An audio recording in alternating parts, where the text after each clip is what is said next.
Yesterday's video, go ahead and check out my micro-game franchise home at BakersField. We're here in Atlanta. Let's talk about the Lord. Oh my God. Pretty much heard so many times. This is franchise home. We're going to deal with Colorado. So we'll get rid of the Lord, but I want to.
I'm not giving them a voice. I'm not ready to accept that I'm not making that move. Please. Let's show you the roster. Let's show you what we're working with in 2026, 2027 regular season. We have plenty of time to make moves and all that kind of stuff. But this team, you don't have to touch a thing because it is a great team. It is basically at this point, that this season is going to start off with just because it's the AU, it's bound to happen. It's bound to happen. It's bound to happen. I don't know why I'm worried. I'm worried because the AU is losing, but this team only really just needs to make a play. But this team really make the playoffs. There. Connor Bedard, 21 years of age, franchise player, absolute stud, no doubt about it. But not only that, he's going on going to the season because he missed 29 games last year in the regular season. Really hurt us. We should look forward to this. But he's got to stay healthy. He's got to stay healthy. Please, God. Second line, Johnson versus Bobby. Time. The contract here, I'll give you whatever you lose. Here's not $11. So we will talk negotiations about this when I need to step up. Philip Ditto, and Michael Eminger, the one overall pick from last year, which is sometimes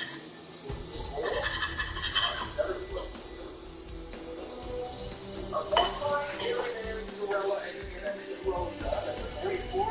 That's a very happy 4-4. Defensively, Christian Edwards, Jake, regularly,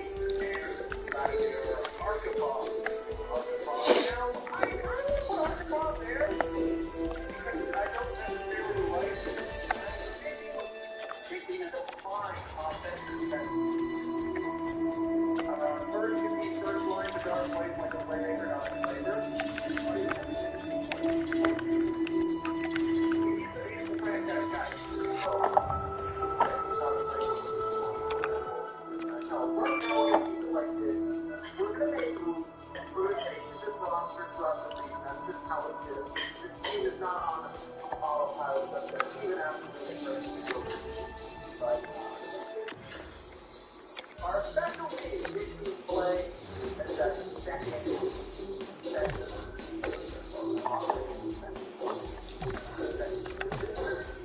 like, we're going to go to game 7, okay? We were going to make a trade. We were going to make a trade, but it just didn't work out that much. So let's show somebody here. Hey, you want to be here? Mr. Earth, are you already on? You're literally.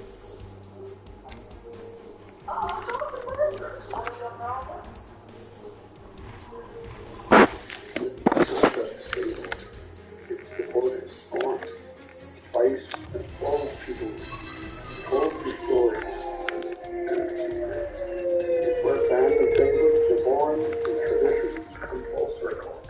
We're grand.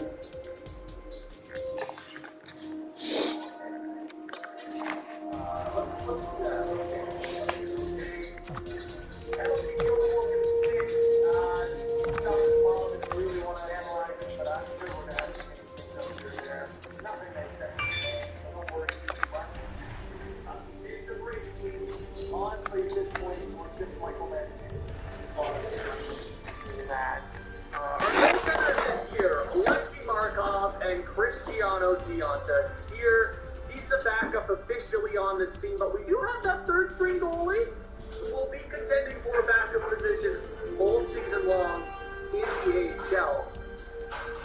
Scratch players, Jiricek, Afinogenov, and Konechny. That's a funny story because at the end of last stream, we went after Philip Hedl just as a depth option in our bottom 6, and we had to give him a second round.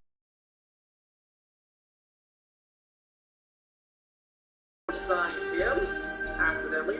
We wanted one of them, not both of them. So we got both. Here we are. Yes. Jiricek is an interesting question because I'm not sure what to trade for him. No, unfortunately, Bogosian is not on the team. I think he retired. Maybe, I'm not sure. In the AHL, Jacques Dumont is that goalie that, hey, maybe he steals the starting position in the NHL this year. I'm not sure because Marco, I keep saying sure. I got these headphones are driving nuts. I can't hear, but I can't. Different something. Alexei Markov. I don't trust him. I don't trust him. There should be no reason to do so at all. At all. Jiricek has very good value now. If you look at trade finders, he has good value. He did sign a 3-year deal with us. He is a sign trade for a guy. Look at how value.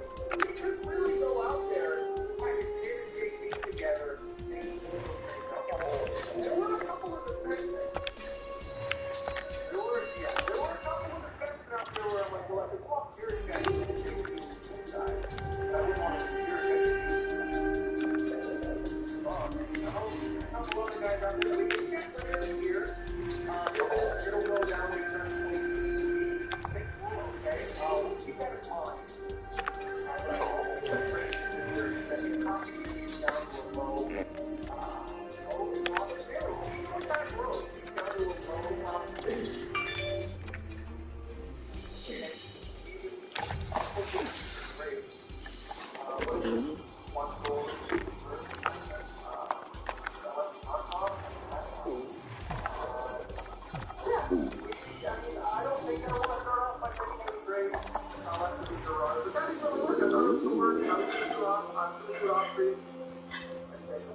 But this is a great team.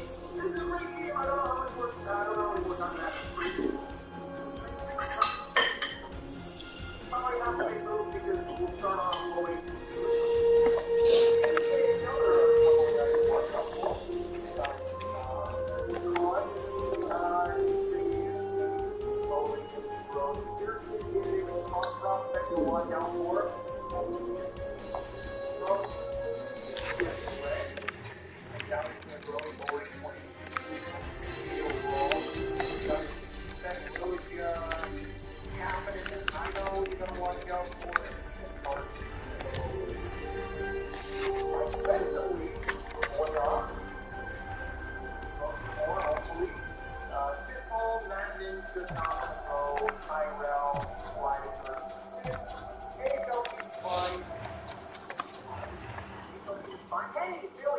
asked about my hand, I was performing.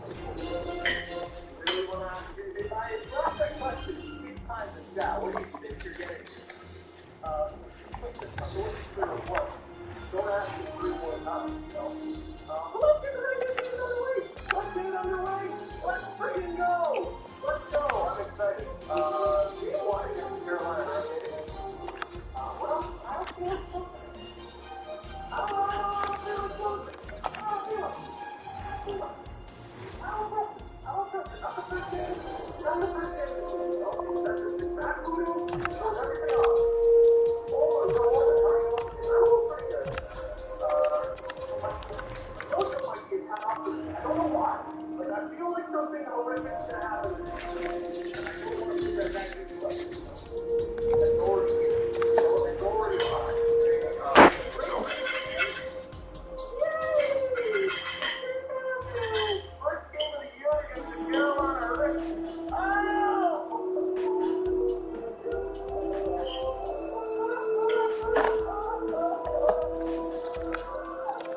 Oh, man. Jesus Christ. Oh,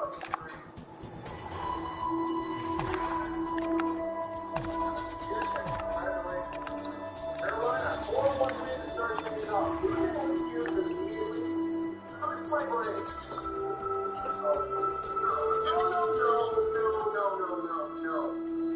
No. We're not doing this. Was enough to mention something that could go wrong without the big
Sunny.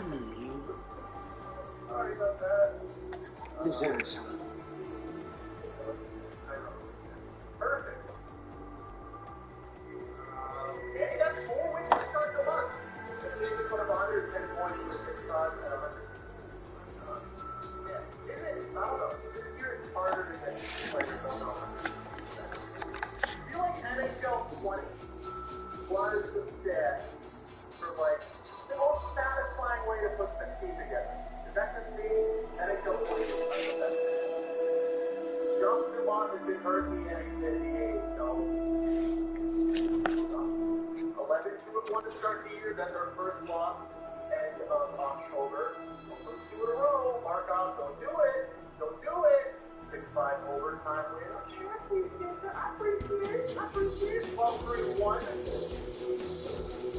Come on.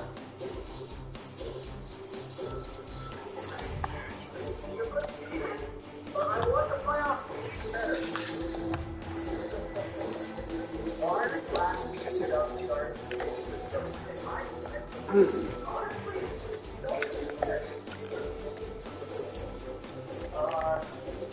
I'm sure it's going to be a show play. Like, I don't know, I'm not sure.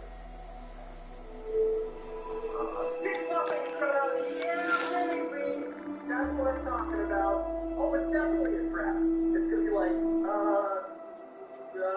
like, I know. You think I have a memory of a walrus? Okay, 2 regulation months in a row. That's unfortunate. Don't like the way this month is turning out so far. It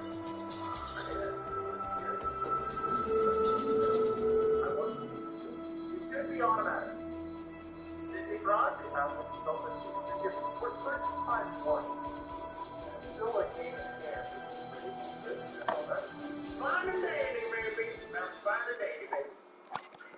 Your check is still in question if the Kansas City and maybe trade him off for like reverse.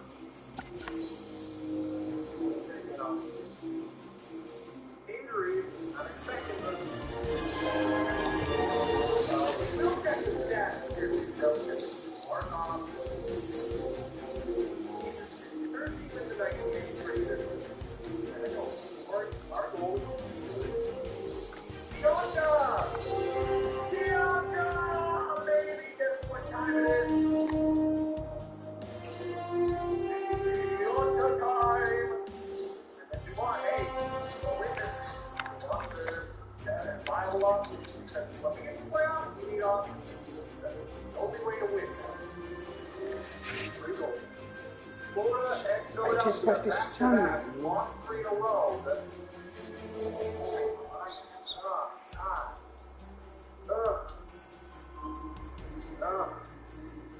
I don't like losing. When we lose games, I'd rather you go out there and lose 5-4. Oh my God, that's all I hear. You know what?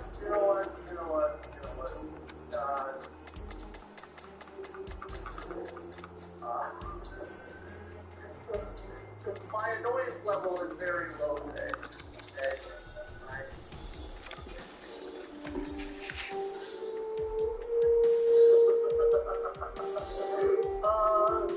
I'm not playing around today. You think I'm playing around today? 4 weeks in a row there to end the month. That's much appreciated. Let's look at that. God, you guys are like rockers. Sidney Crosby leading the Atlanta Thrashers. You're enough to say. The Atlanta Thrashers is points. Great skill. What if there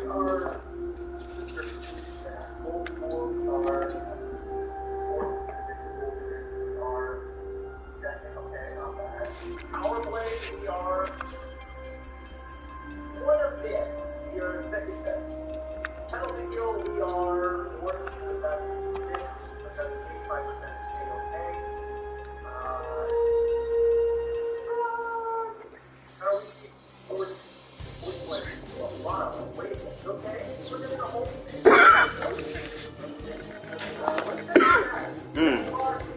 Tell me card done. Oh, is that not? Oh, that's so. Crosby has 14 goals.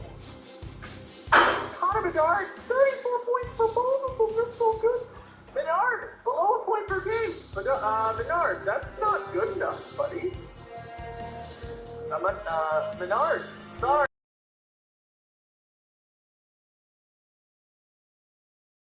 Not bad. Yeah, that's pretty dangerous for him. Dawson Mercer, good. Manager, rookie season, 7 goals. He's already growing in overall. Appreciate it, Jim. Okay, maybe we change up that third line. Maybe we need better point producers in the bottom 6. Room Hughes, 18 points. Oh. Hello, James. Welcome to the stream. Oh, and have you ever had players advantage from your roster? Yes. If you sign over 6 goalies, one of them will go. You won't have them for a year. Learn that the hard way.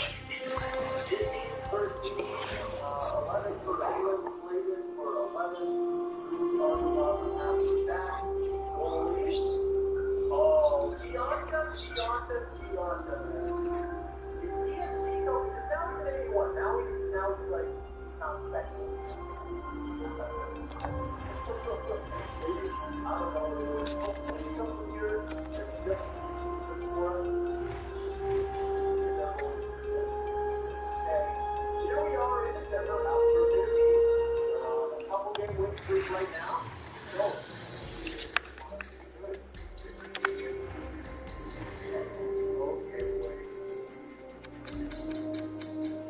Bernard is out again. That's half a month. That's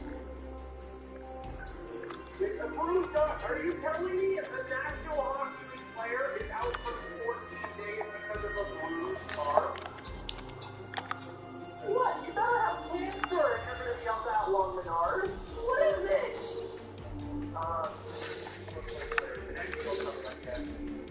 That is annoying. That is annoying. That's not ideal. Menard is the injury problem. Doing for never best. So what? All that much, right? I don't know. Maybe I'm stupid.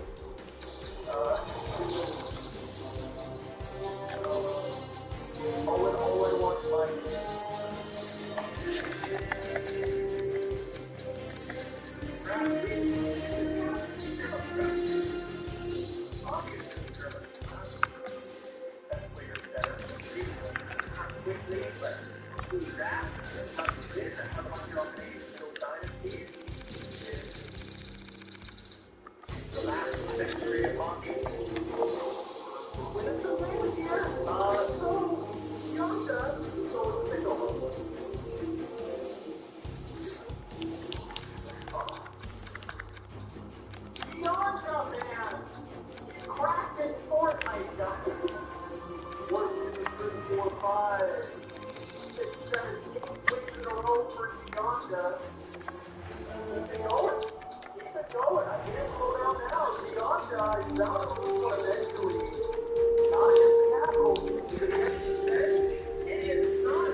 see how things set up a lot. Is this streak coming to an end?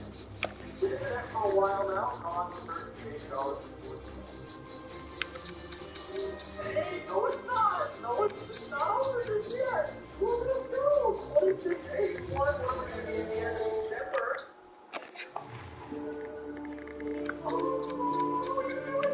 5-4 win! See, that might have been Deontay's worst game all month. That's Deontay, like, that might have been Deontay's worst. That was his worst game all month.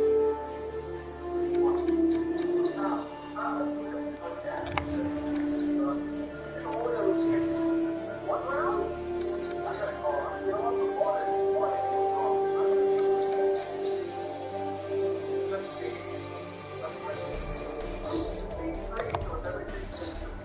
Side class during the street. 27-81, $82 last. And on an absolute roll. Whatever. Why would you like to get better? I would. I'm out.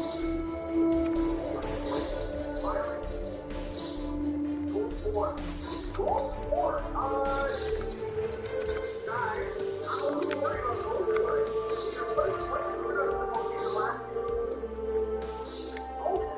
No. What did we do? I know, crazy thing, right? Also, Owen, in response to your comment on like, did I know my witness is in person?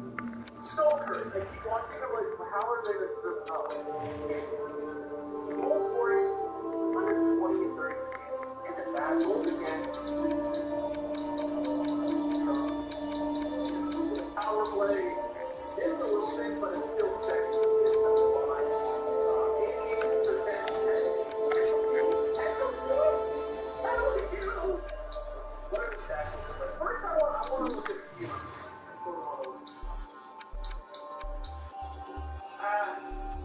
Yeah, I'm excited to see what numbers Bianca put up. Bianca's gonna do it!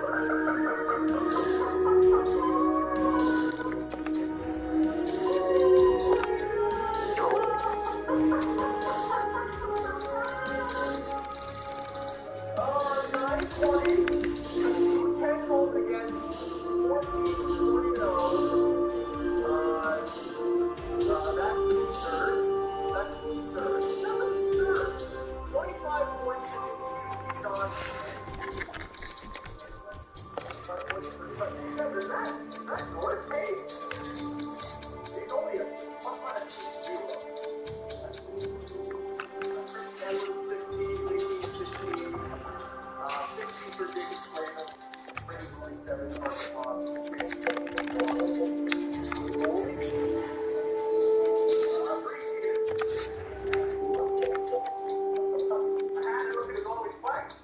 Crosby and Bedard, 45.7.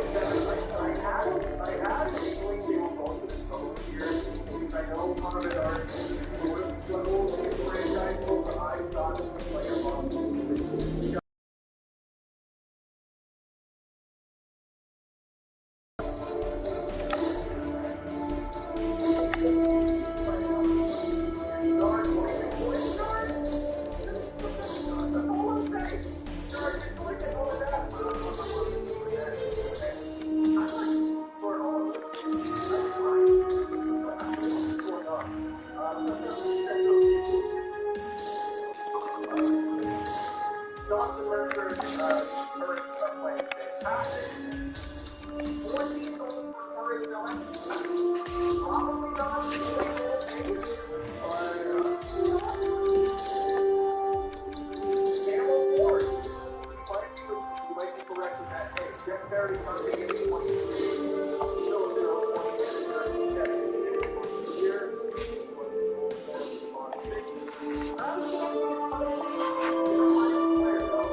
lost 3 overall in that division, really.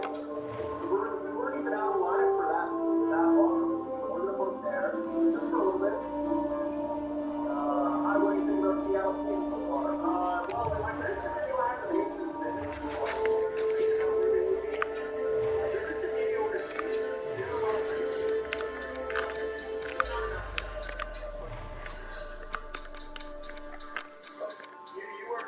You were correct, Tim. For connecting out a year, I feel like I gotta make a trade just for someone later in the season. I do not trust that bottom 6. I don't trust them watching track, honestly. So I guess Chicago starts the month of January. Welcome to this year. Your board is the Blackhawks 4-1. Johnson is still in the net. Islanders 4-3 overtime loss. Regular clock line is home naked, and for a relatively fourth, Young had a little start to the month, but he still got 5 of 6 points. Montreal Canadiens. Is this win up? No! Oh, Jesus!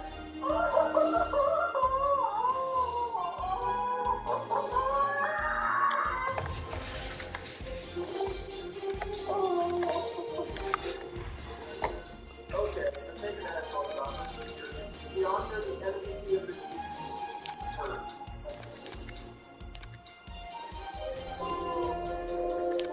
Oh, that's absurd. At least he has a reason to be out that long. What a hamstring. Oh, my God. Oh, that's... Jay Voodoo is real. Absolutely. The best, literally the best goaltender we've ever had. Like, look at him. He has a 9-10 for us, and he's just winning all the games. That sucks. Okay. Vaughn is the guy that's just really unfortunate for that long. It really is. That's the goal is now non-stop for us. Now, a lot. You go back to Blackhawks, or do we roll with the roster? You know what? I don't know what the rookie for it. Rookie Dubon. I don't know the rookie, see what he's made of with it, what if he started. There you go. We're going to roll with Dubon for a little bit, John Markov. But he said it. I don't trust him.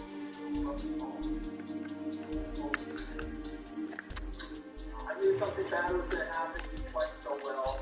I know. It's how it always goes. Always. Was that his first game? You lose that Jersey, come on. 4-1 win over the Devils. Hero, please. Yeah, baby. Go give me the authorization. You are correct. You get some properly now. At least it wasn't a bruised arm. 3. No, hockey players don't know the bruised arm for 3 weeks. I don't want to see them. I don't want to ever look at them ever again. It's a bruised arm. Put the tape on it. That's not technically.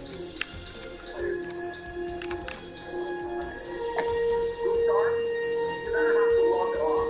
Okay, it better be bad. It better be game bleed. It's done for 3 weeks. Seattle and Boston here. Come on, 1 4 in a row. Come on, guys, play pretty damn good for us. Draft, I feel like it's not that bad. Much attention to it this year. Feel good and a 1 thing, and that's the same stuff. But it is really like a franchise player out here this year. Like not having set like the highest talent available. Like I see other franchise players, they have going franchise players every year. Yeah, wow. Yeah, baby. 6 in a row to end the month. I guess we have the Rangers here. It's All-Star break. 3 points. That is first career shutout for Jacques Dubois, one of the most great names I've ever heard my entire life. Jacques Dubois. Not a guy on Twitter.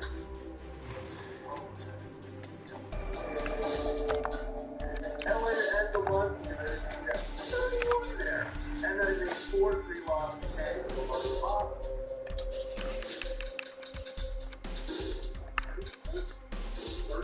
36-10-2.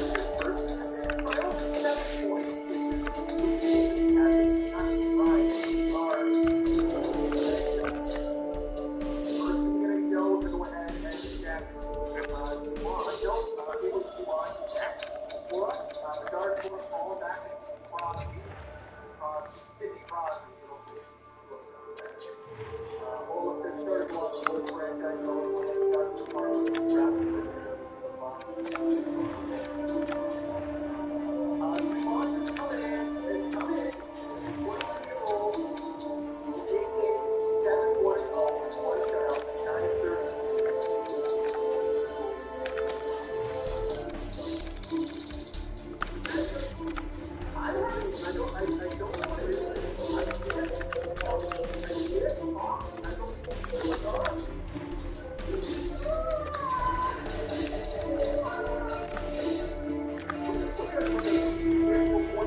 Haven't been here through most of the streams. Do we have for Gerard?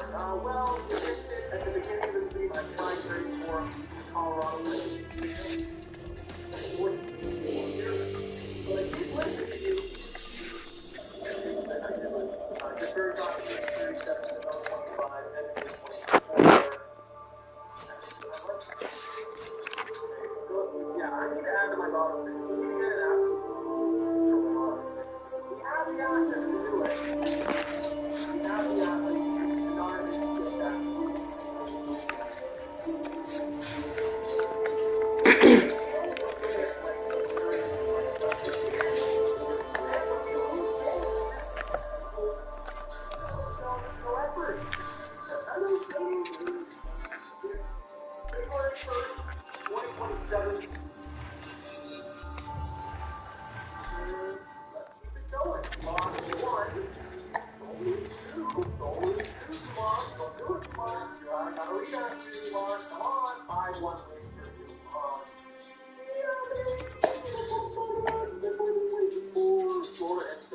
Here back to back, 7-1 win.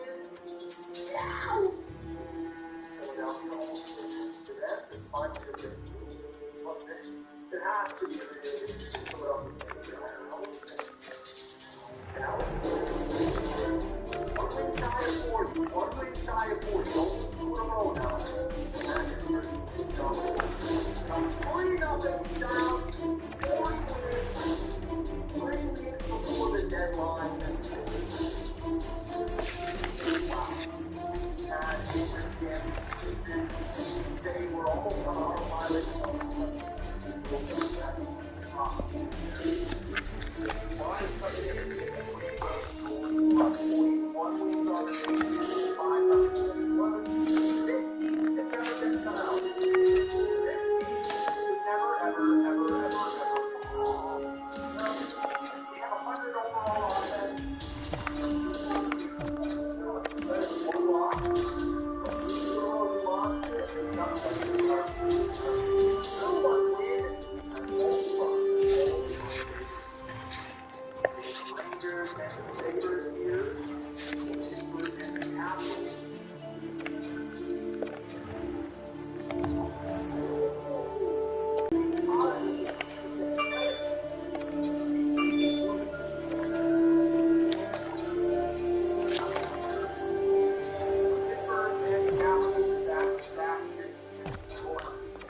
44 wins on the year.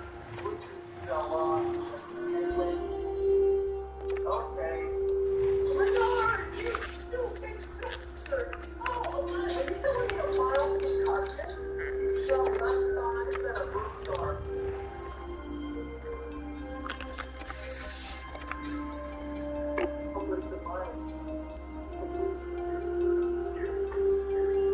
Bernard.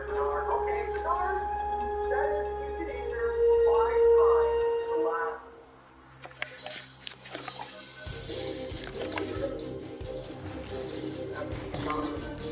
I don't care. Oh, say that. Like, it's a video game. Something is get out of here. We'll be back right before the deadline. Now, we have an interesting question of ours, though. If you get rid of Bernard, here's the deadline. 47, 12, and 3. What a year it has been. Not exactly, like the other day, Bernard. Did it not say it said February, Bernard?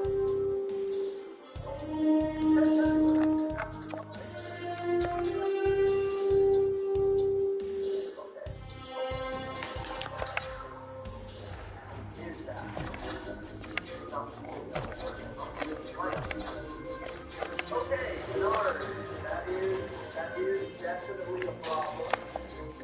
That worry he has. That's right.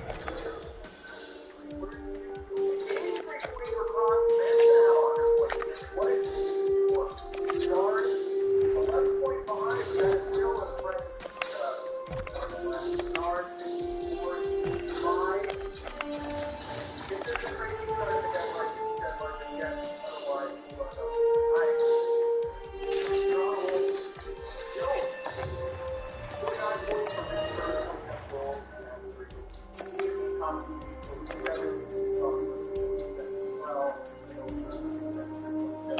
Otherwise, yeah, I'm adding something to my bottom 6.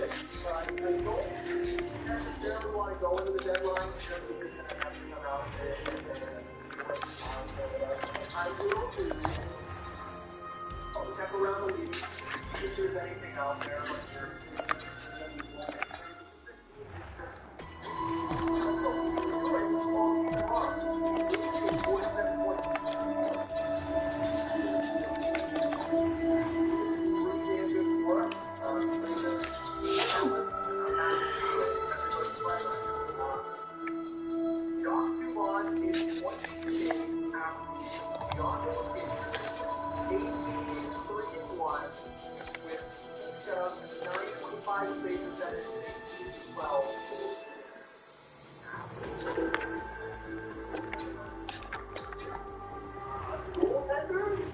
Are they a problem this year? Yeah, obviously. Actually, it always comes back to goaltending, right? It always comes back to goaltending. Let's check around the league. We're just doing this. I'm not going to jump into the deadline.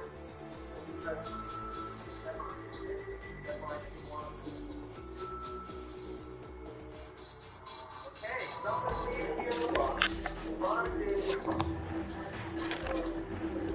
Oh, wait, you know what? I said, I don't like this Trey Markov. I think it's too soon for that. I think Trey Markov is dominating and I'm like, power forward or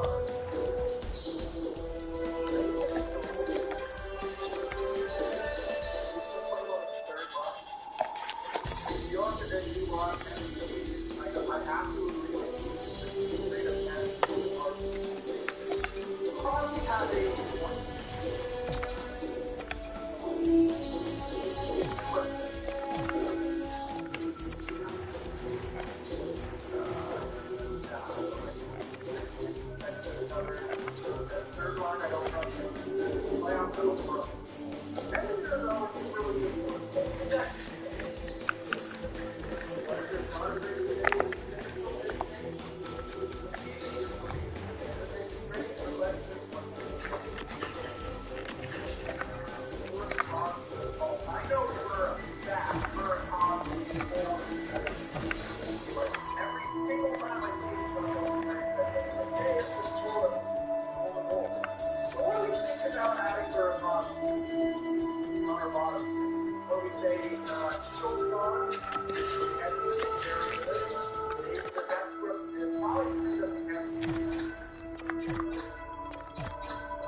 Right. I think I had both of their picks. I think. So, lottery chances. I know Vancouver has a higher shot to game first, hopefully. So I decided to kind of for hard.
Oh yeah, they're way down there. There's like no. We already did first overall pick and still picking Berard.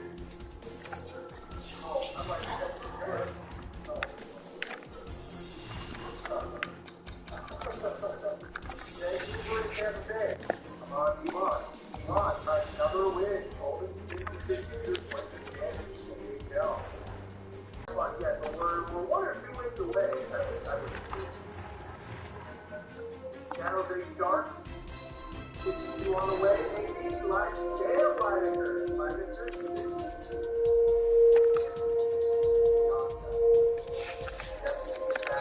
I'm not taking out too much.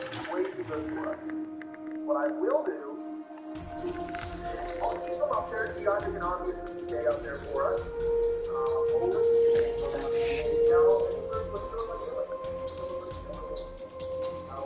Dumont's going to stay out, or Dumont's going to stay in until he loses 2 in a row with the rules, and he hasn't done that since he came in months ago. We came in and John got San Jose, 3-0 loss. Not pretty soon. That's a rebound victory. Later on the year. Can we hit 60? That is a good question. Maybe?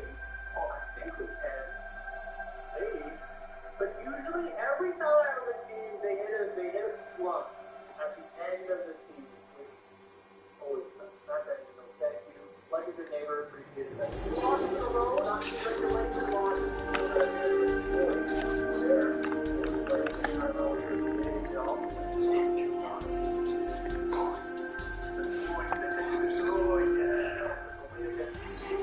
Oh, 16 Sundays. 16.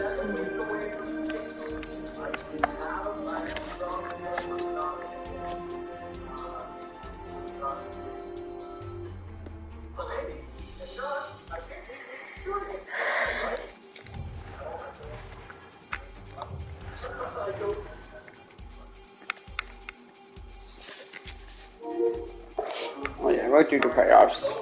We will do the playoffs now. There's like an hour to the stream.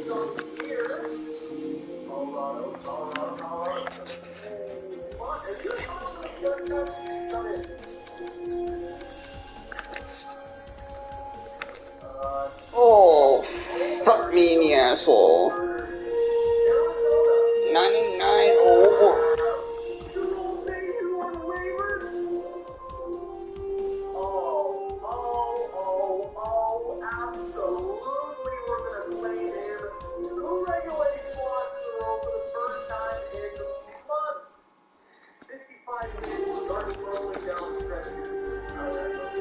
But they got shitty goaltending.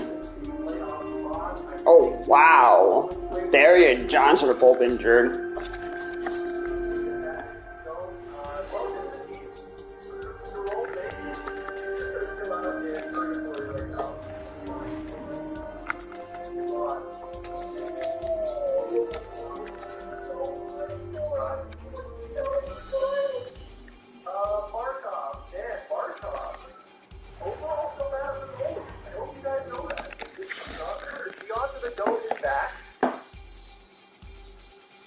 We're going to roll with Gianta.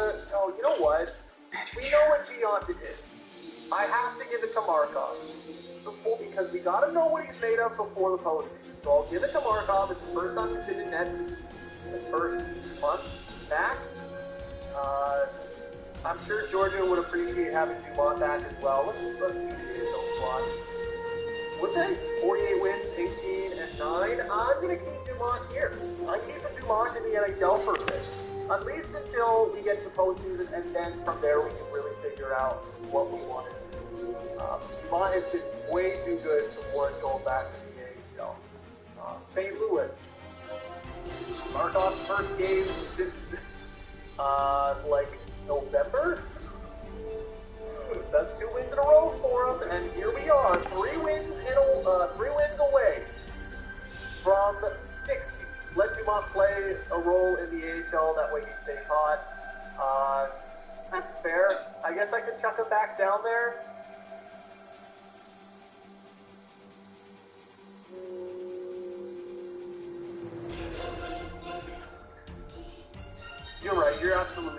absolutely right with that statement. I'm going to tuck it back down there. You're right. You're right. You're absolutely right.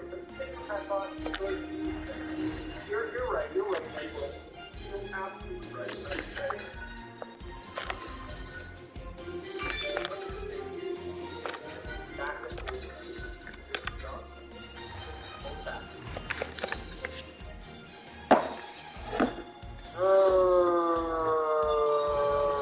we'll send down Dumont right now. That's fine. They're still winning plenty of games in the NHL. For the playoffs, I have a feeling he's going to be on my playoff roster. But for right now, what I can do is just let him have a couple of games in the NHL. Because I know the AHL goes a tad longer than the NHL. Beyonce down there. Hall can come out. Dumont. Holy moly, what a season for him. Oh, if he can go up to an 84 overall with those X factors, man, oh man. Well, he's been great without that overall for him, you know? He's been fantastic. 1 win shy of 60. 1 win, we have 5 opportunities to do it. 3. My bad. 3 opportunities to hit 60. Can we do it? Markov has won 4 in a row for us. Christopher Tannen. There are a lot of guys on waivers here.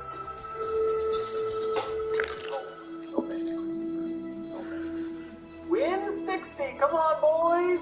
Win number 60 on the year. Oh!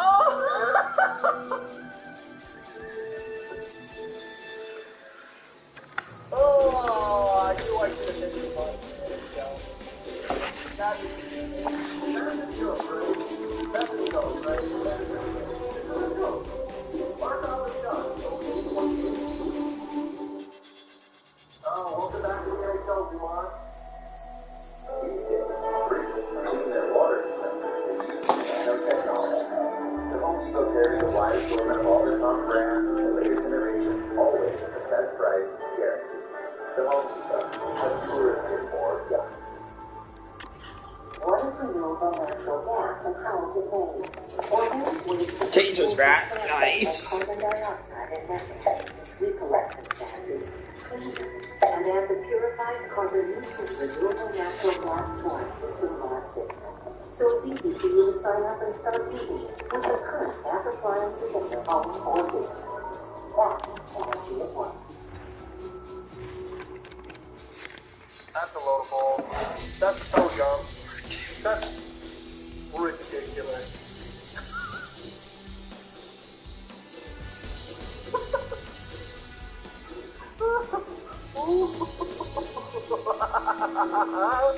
Dumont, baby! Welcome back to the Thompson. NHL. That's a huge goal for him. Huge Well, fucking I goal. agree with your point until everybody got injured. So Nunez, I guess, you cannot, you literally can't make that up. Shit. You couldn't write it anything. Oh, yeah, I can kill that too. So stupid. Tired to goal.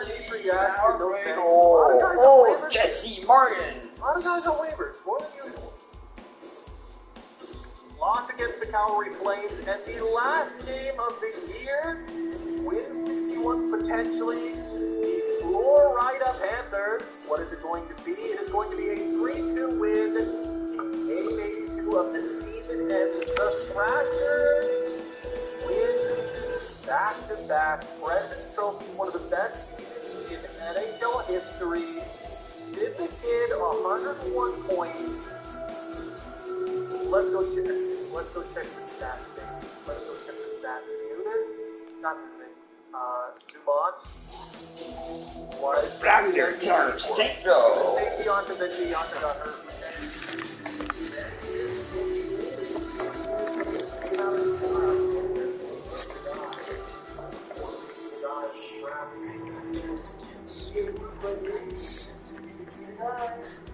What's the guy? I'm interested to see how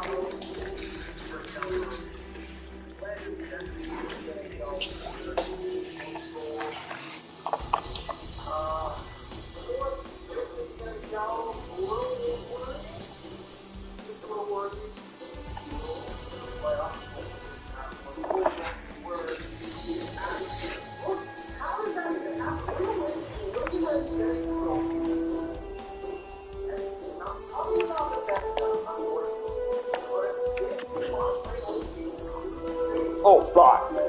He just wrecked him right there. Okay.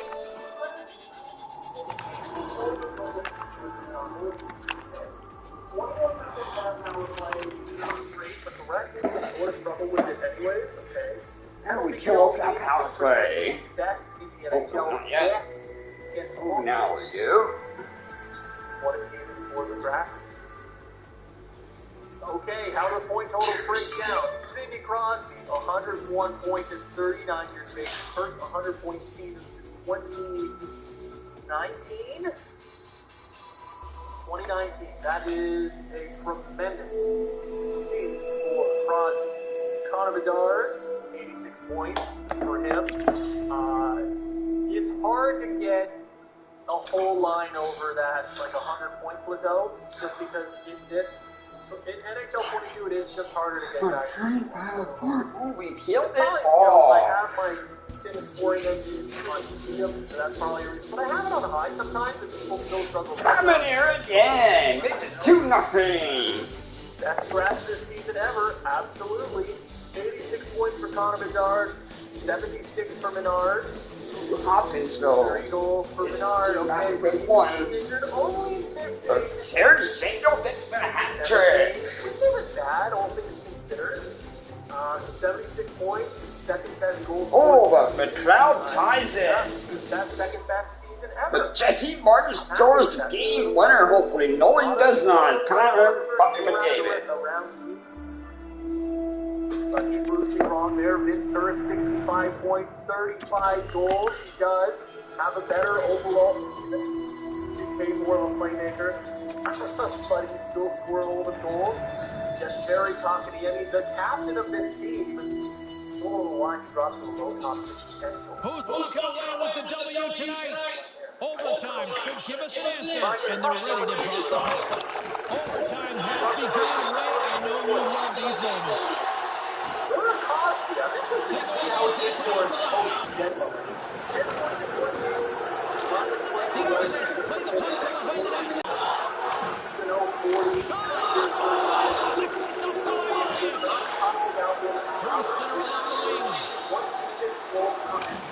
The Bulls have it now. Bakersfield's looking to break out of their own end. Receives the pass. Big hit. Edmonton's got possession of the puck. Music. Simply put, huge over. They've got a stranglehold on the series, but that's not going to happen. And we are all evened up. The Lindsay was for the most outstanding player in the regular season.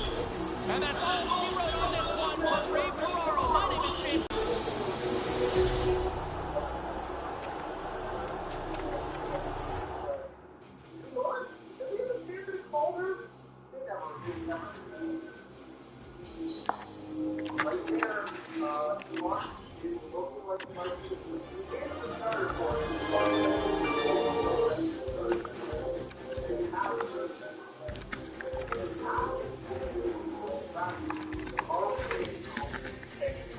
Best goalie in the NHL this year. Elvis Berkowitz with a 9.2 average. No doubt. Fantastic for him. Rookie skaters. Don't trade Menard, please. Hey, I never said I was going to trade him. I'm saying the idea was out there because he is, you never know. Matthew Mitchkov, 22 years age, 89 overall. Doing great stuff for the Minnesota Wild. Great stuff. Appreciate you stopping by, James. Rookie goalies. I doubt he's going to be good enough to even be. Hold on. Well, Dumont was the absolute best. He had 27 wins. Johnson, for St. Louis, really? I mean, we know who the better goalie was. Come on, really? Defenseman. Who was the best defenseman in the NHL this year? 67 points for Morgan Riley. I mean, Luke Hughes is right there with 22 goals, but Owen Power also has 25. Ooh, my God, really? Okay. And that Art Ross, the elusive Art Ross. Ken Johnson, I absolutely deserve it in my next franchise moment. 3 straight Art Rosses for Ken Johnson. What is this? Connor McDavid, 117 points. Leon, 110. Austin Matthews, 109. Canal with 102. Free space. Top point for the third NHL. First overtime in the 55 goals for both Matthews and Johnson. Rocky starts most assists in the NHL this year. 72 for Philip Tomasino, 71 for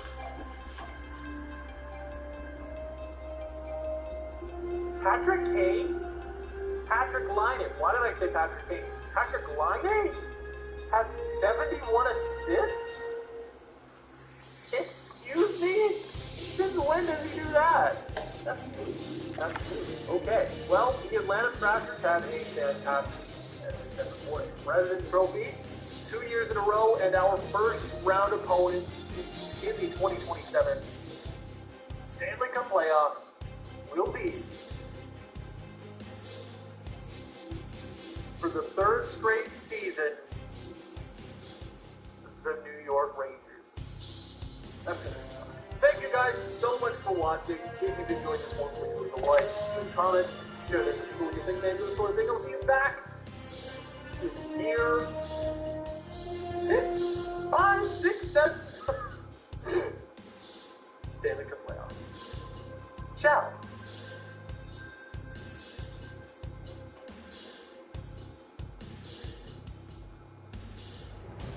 They say feedback is a gift, which is especially true when it's delivered by Sportsnet's Caroline Cameron. This fan tweets, enough of the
The moment of truth has arrived.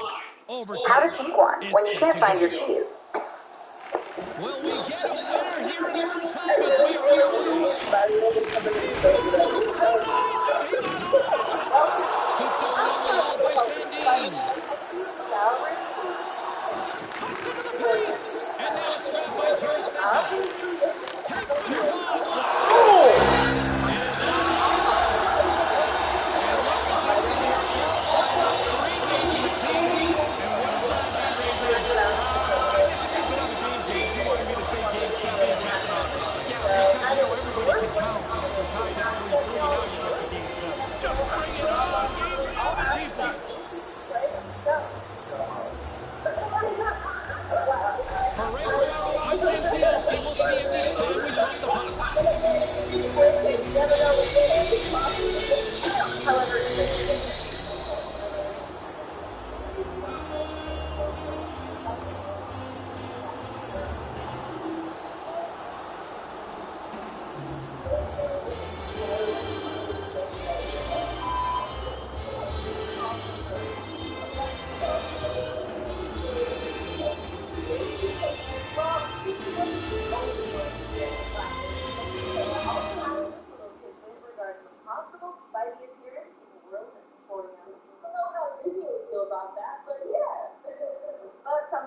listed, you probably wouldn't mind, considering Dee's role in the show is a lead character with a serious drug addiction, and the fact that she's MJ and Spider-Man. A little appearance from Tom in the background wouldn't be a huge deal. Now, we all know that Tom has been desperate to make even a quick appearance on the show. He previously told IMDb that he would absolutely die if he was given the chance to be in Euphoria. Okay, well, he didn't say he would die, but that sentiment was basically right. I have been seeking for this for a long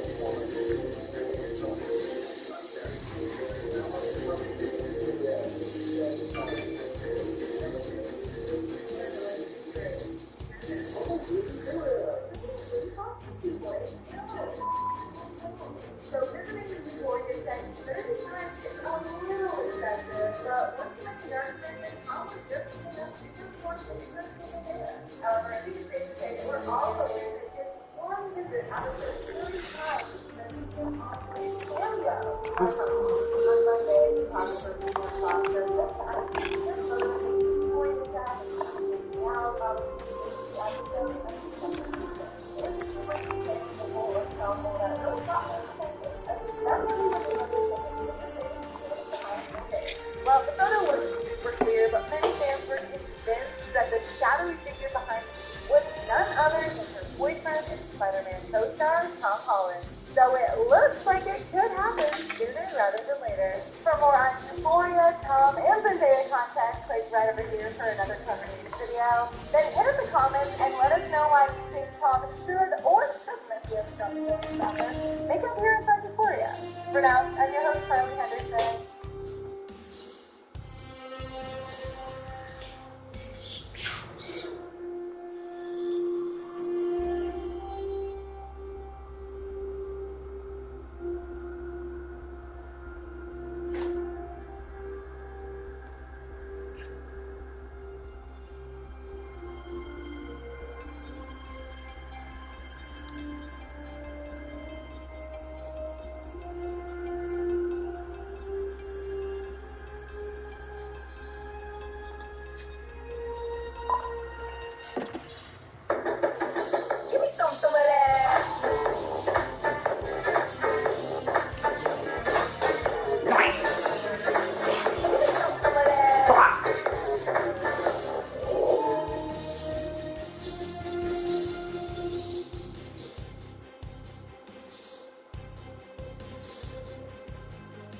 I'm surprising my team with a preview. Oh my god, we had won that series.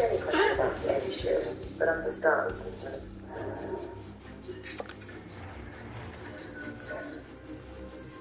Oh, piss off.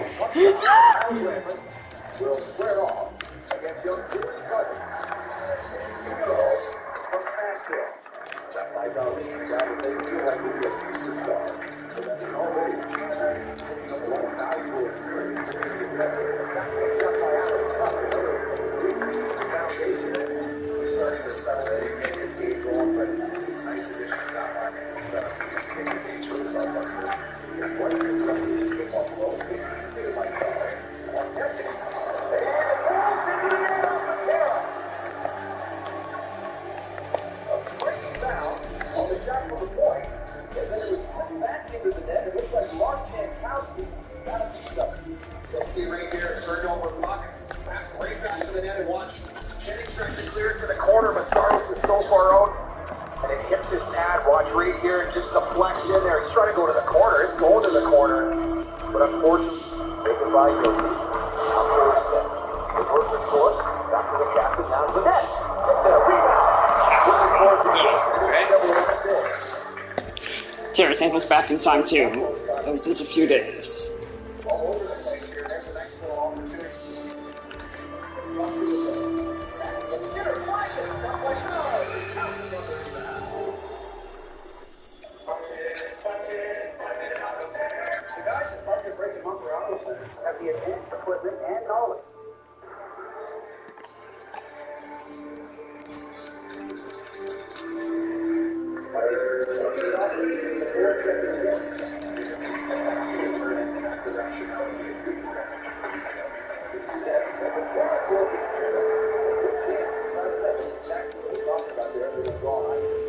Trying to get it all over there so they can get on the forecheck and what happens.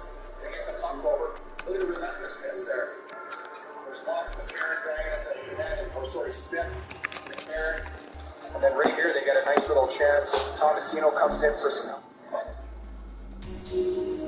Here it's Nashville. Nashville winners of 5 in a row, but trailing to the Sabres, who are 0-4-2 in their last 6. Like they call it coming up on the Sabres. Yossi going cross ice and looking gets it up. Bell punches it around the boards, keeps the play loop. Extra attacker is on. Bamber on the diagonal feed in that luck. Yossi swings it across. One tower score!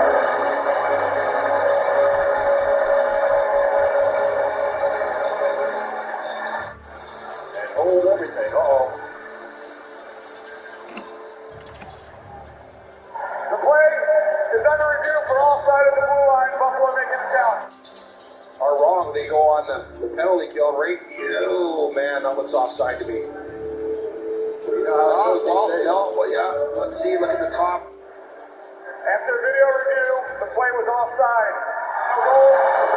When you want to get a spark, when you want to get back to your identity, you put out the assistance line. We call them the herd. And right here to start the period, John Hyde starts that line, get to your game, respond from the first period, and look what they do. Drew a penalty, go down, win battles, physicality, and hold assistance with an absolute rocket. There it is. Mendocino to the net front. Chips it away. Well, that's pretty jam it in. Jump up and down. Sit like that. Watch the win. Save by Rose. This has been played by the Sabres in the post play. From a right wing shot. But it's done by the Sabres. Positioning here. He was up there leading the rushes. That's the outside. Saros. Look how much he gets there. Little pass there. Ball by a post. Saros there playing time. Closes up all the holes. The Foes gain control of the puck. Moves it to the shot. Oh, save by Edinger. As the puck goes out of play. Tip shot. Rebound. Roots up to the right.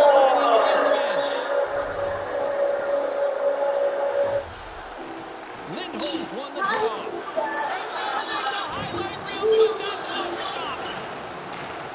Works it across to Bushnavis. It's another power play goal for Matthew Shea. Things start to ramp up a little bit now on the ice with that play.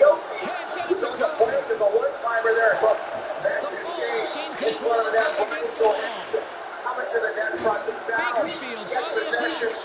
Inside possession. Broken And up what by do you a great know? defensive play. And now he angles it across to Mangiapane. Lays into the body. Kachuk's got it on the wing. And makes the save.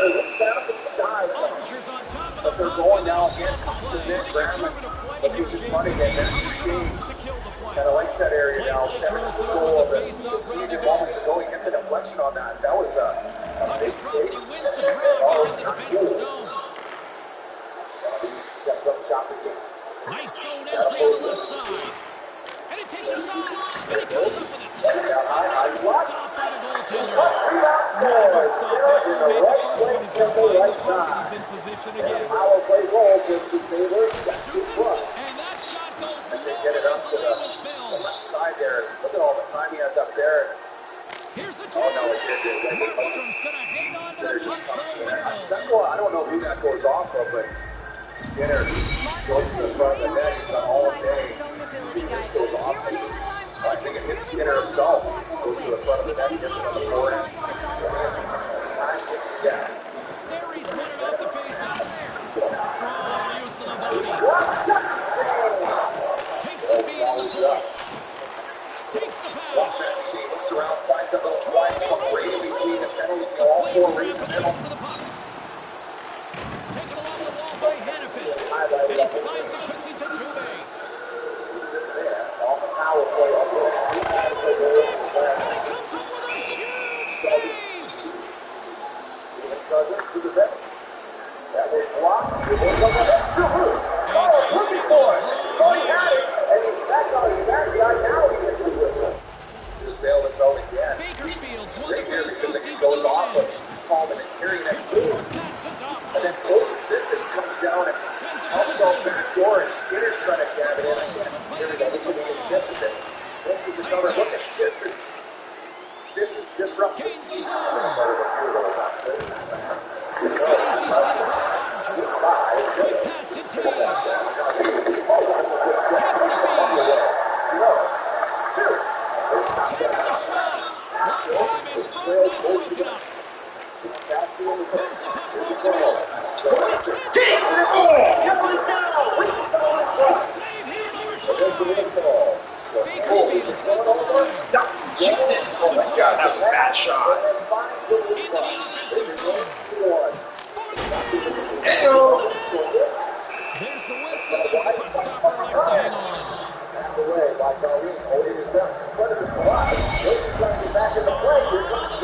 is offensive zone faceoff. Calgary's won the faceoff. He got all that on the play. Myers and Yossi get tangled up. I'm not sure exactly what happened. Scooped up along the wall by Yes, you can see the frustration there by Yossi as it can't get back. And Skinner, Flames playing near the Skinner, point. he said, well, you got to score more. Scooping up along the boards. You can't just sit back. Looking for space inside the D zone. It's We'd like like to you have get that yourself pass back. motivated. And then you get into the game. From one you point start man to going another. over the And the puck skips off the player. Why wouldn't we go? The Flames playing along the boards. From the right side and up the middle. Corner's our And score. that's off a stick. Rotating it up. Quick feed to the Now, trap. into the slot. Puts it away in his own end. Picked up by Now it's Buchnevich. against the Here they come net. on the attack. And Buffalo And that pass scores. goes wide. He almost lost it for a Really second there, close, but though. regains Puts the control of finish the puck. touches on this one. Away from danger. 4-1 Sabres lead. Oh, quick work with the stick and Skills comes up right with here the puck. against this is a no-doubter. He The gets this Flames lined move up. it in. Takes a wrist shot. Official blows the play dead as the puck goes out of bounds. Battle up the board with 5 seconds to go. And the Buffalo This Sabres is a face-off. They'll definitely want to win here inside the offensive zone. Well, that's one way to win the draw as he skates away with the puck after the two centers were tied up. With the blast. Too many bodies in the way. Into the corner of the attacking area. And now it's over to Miller. Into the attacking end. Handles the puck.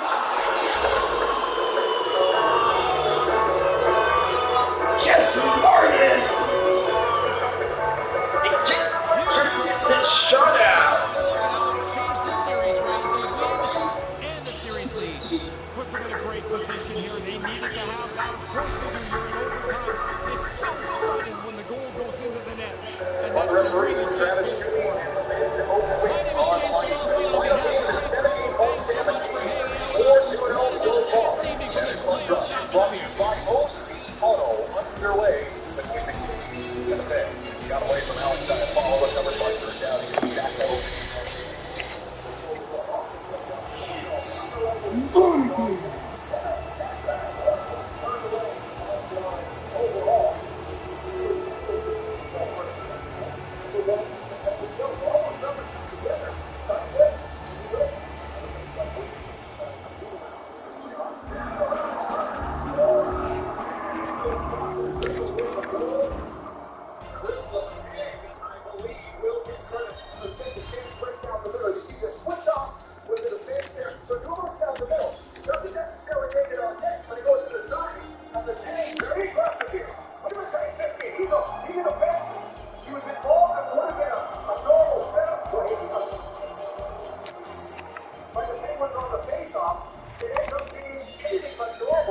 The opening goal of this game. He's had the last 3 shots on goal and certainly the better of the zone time. Efe's dumping hit the second Carter loose in the slot. Kopitar opens, fires, he scores!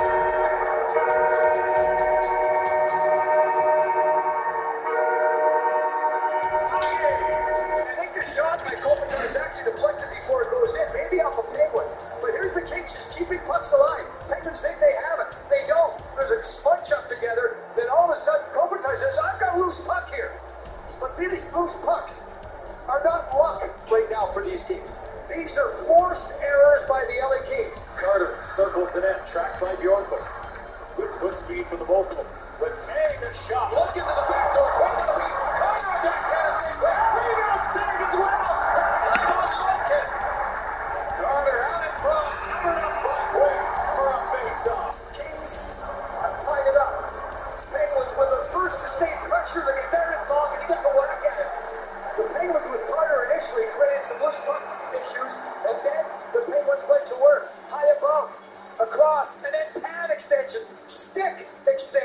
You see the stick pass? Roll away.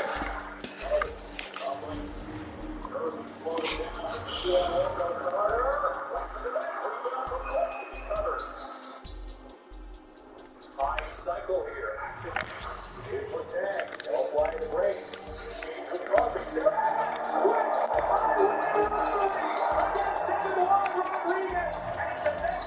Rodriguez thinks he has it. He thinks he has the goal. He thinks he has the lead. Johnson puts it. No, I got it. Look at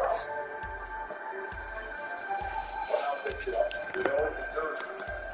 Toss for Gallagher. Jersey opens up. Shot out the story.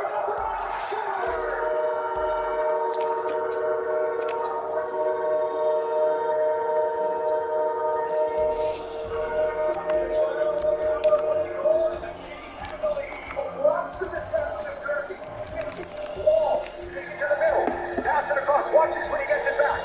Fake right there. Change it. Now it gets through.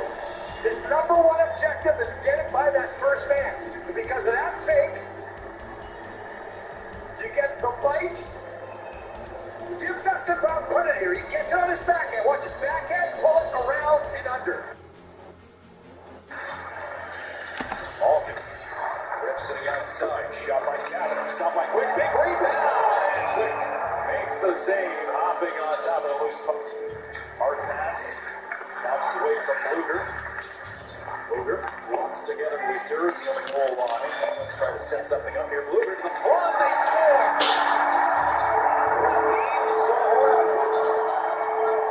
Because his third career National Hockey League goal has tied it to Pittsburgh.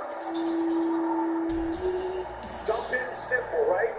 Chip and chase, go get it, but watch the breakdown. It's going to be wide open.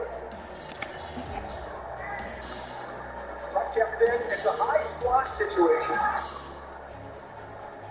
And we can certainly see how the play is in front. There's a Lona right there. I think that's just great positioning all over. Downey stops it with his right skate. He spins it deep to the corner. Kepe check by Pedersen. Kopitov works it to the point. Mikey Anderson steps up and scores!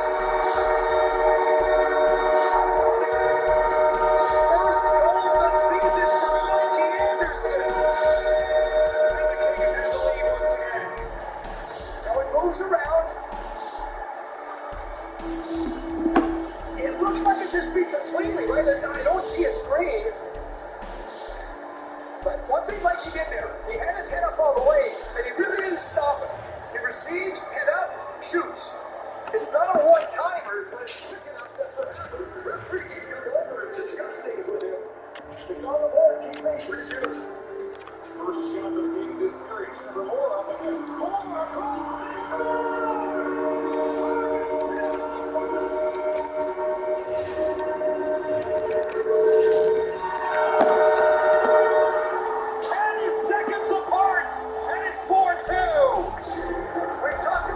people, but watch this pass. It's off the boards and behind him, but he gets going. He keeps it alive, and then he has the presence of mind to spot his linemate. Guess what? I bet Darwin's in here and yelling for that puck. They see it all the time. He wants it. He gets it. Right on the stick. Plus body one-timer. Kings lead by 2. Starting to our back. Nice pass. Charlie reaches out and hands it on. Follow hands it off to Kepe. Smelling towards the water. Throws it to throw out.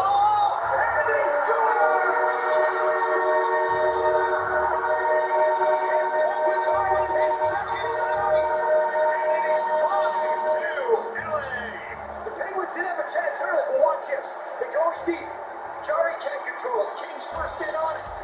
But then, constant movement. Look at this, everyone involved.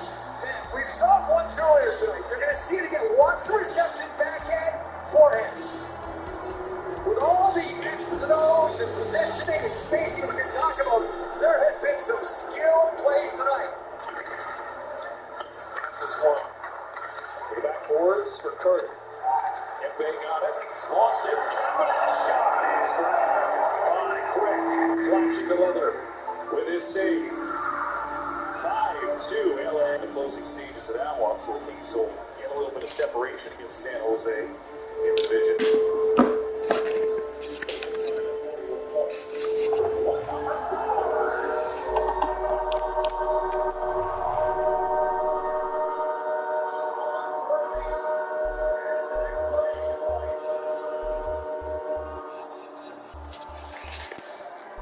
means to me is he's working hard to win a face-off. Dustin Brown will pick up the 20. He will go 5-2 on his home stand. The defensive.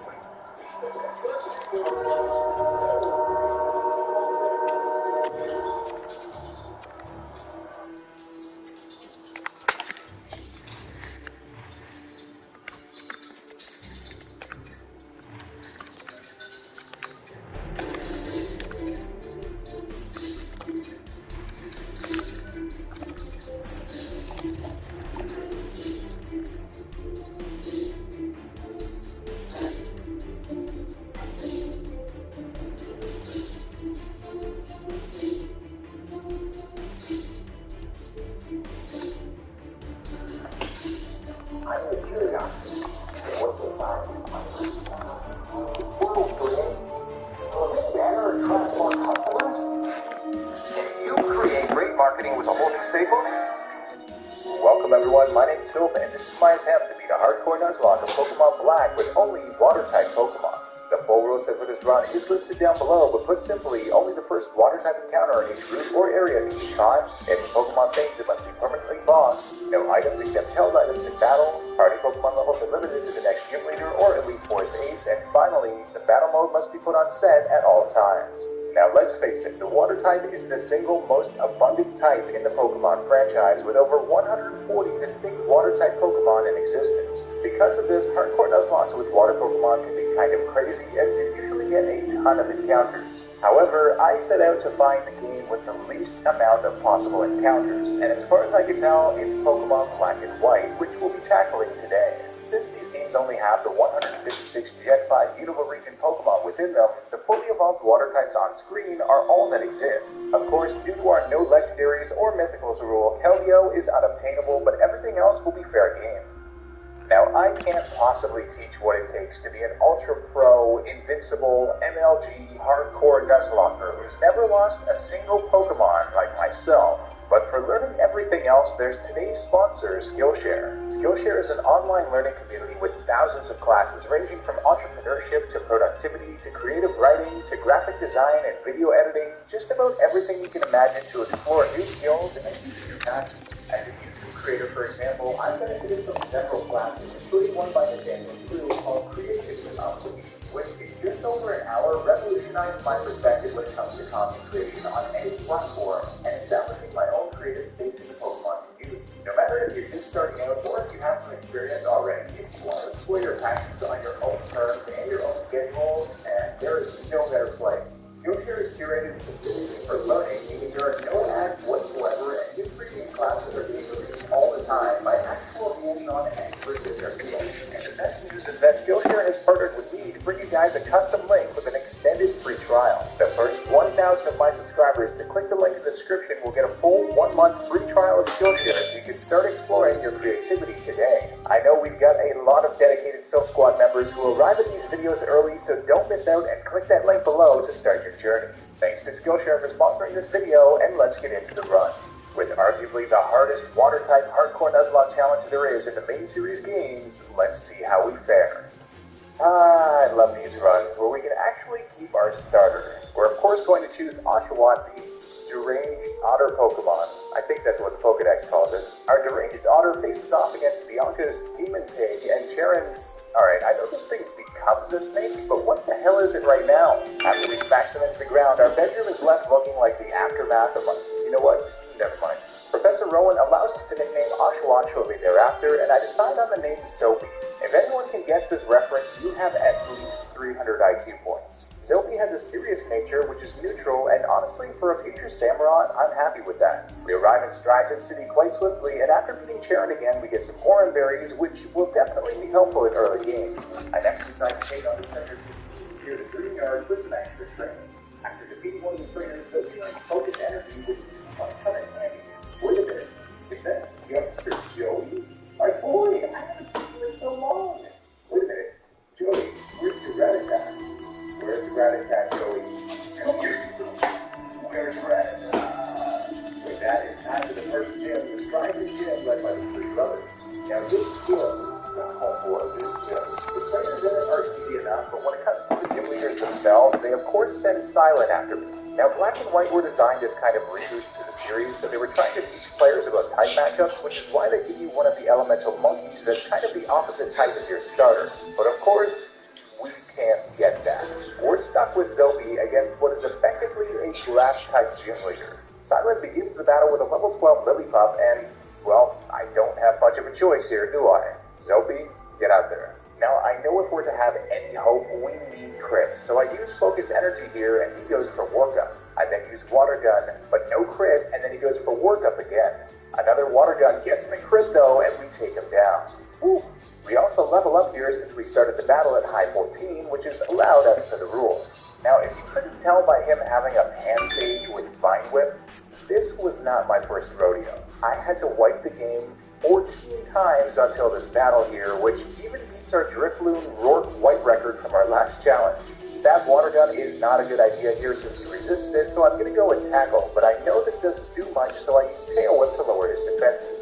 Now, usually this will kind of encourage him to go for a non-attacking move too, like Workup, but he hits us with a Vine Whip right away, which does just under half. I need to stick with this strat though, so I use Tail Whip again, and he hits us again, down to just 3 HP.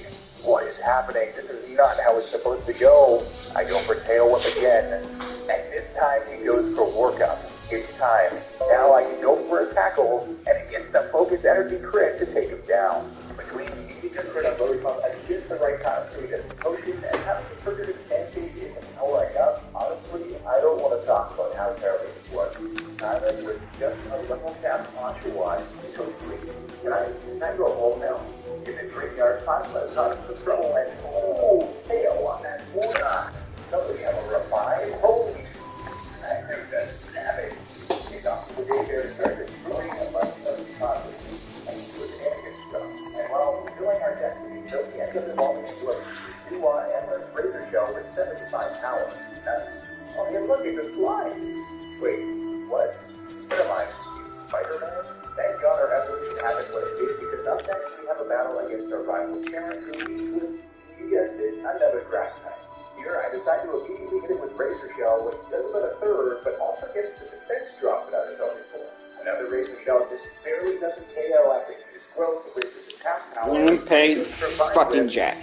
gets a crit, after which our Orangeberry restores our health so we can outspeed and take him out. From there, thank God his Furloin is a one-hit with Razor Shell. Man, this early game is shaping out to be something else. After the battle, Bianca comes rushing in and, okay, you know I have to do this, right?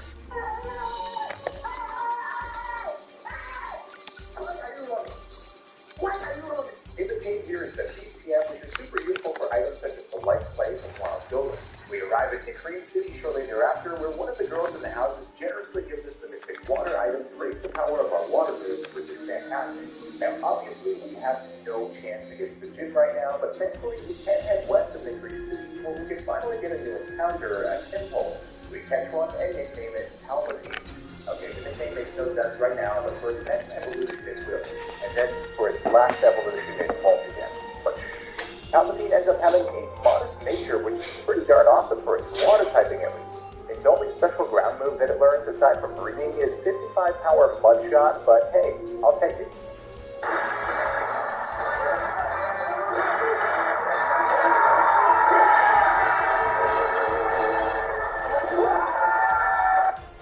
Since Pinwheel Forest is blocked off by an inconveniently placed lineup of Plasma Grunts, one of whom says, everyone else is wrong. I feel you, bro. We're forced to take on our next gym.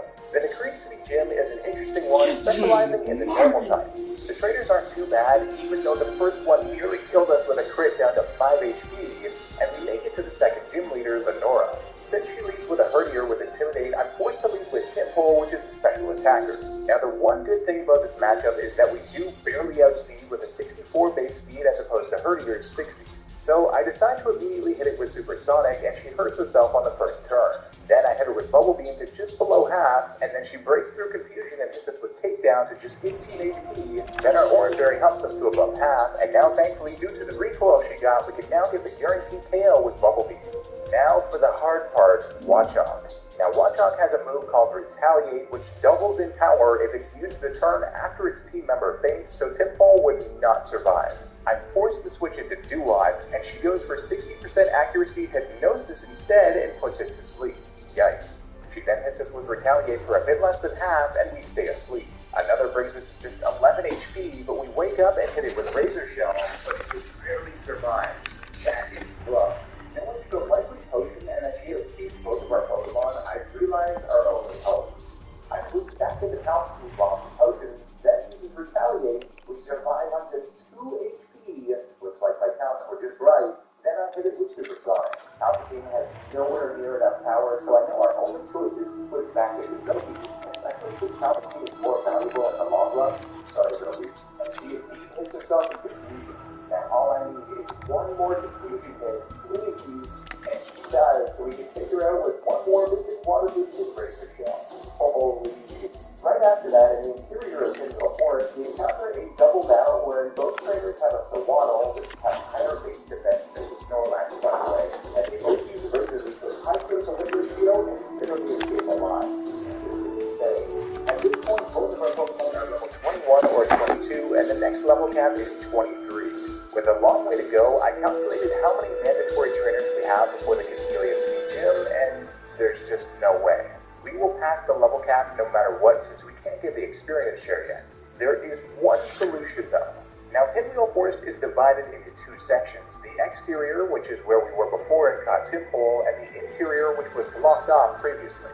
They're coded as 2 distinct areas in the game's programming, have a screen transition between them, and have entirely different encounters. For the sake of this challenge, I'm going to say that they constitute 2 different encounter areas because A, it's absolutely necessary, and B, well, because they technically are. In here, just in the shaking grass, we can find our 3rd encounter, Panpour, which is only available in this forest and nowhere else. We catch one and nickname it Dripathy. It's like Timothy, except he's got that drip, bro. Dripathy ends up having a modest nature. Oh man, our nature luck has absolutely changed. I do plan on having acrobatics on this thing to help it with grass types, so minus attack is not ideal for that, but certainly can't complain otherwise. After Team Plasma is taken care of, they say, according to the results of our research, this is not a legendary Pokemon.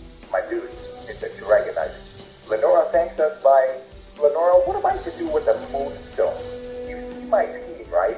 You get what's kind of going on here? With that nonsense over with, we arrive at the beautiful Castelia City, and I'm getting hungry, so Hey, what are you doing, man? Son of a bitch, you ate all my food. In Castelia, we're able to pick up the Water Stone from this dude, and I'm going to wait to evolve Panpour at level 22 to install that. More Team Plasma creation is coming, so we can reach the level cap, so we won't be able to use him until the gym league. Next week, we see 25 Pokemon, we're going to take the alive today and do some great help. In one of the buildings, we encounter something really interesting. Mr. Law. This dude is supposed to be a baseball council item, so you can Snarl TM, but the Law Council was never released, so Snarl is just an unobtainable TM in these games. Looks great.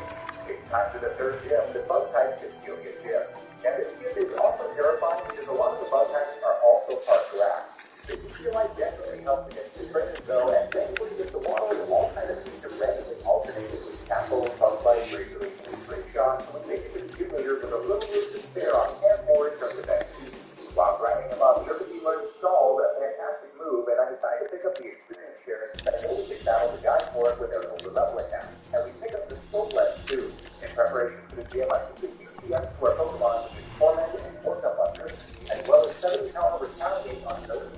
I also used the Water Stone on Dripathy to evolve to a 54, which is quite a key and powerful Pokemon. Let's do this. Now, I theory crafted for this battle for nearly an hour, and all of my plans, like powering up, using focus energy, and a skill flex on Duot for high critical hit ratio, etc., were just not working. Leafani with Stab Razor Leaf is terrifying.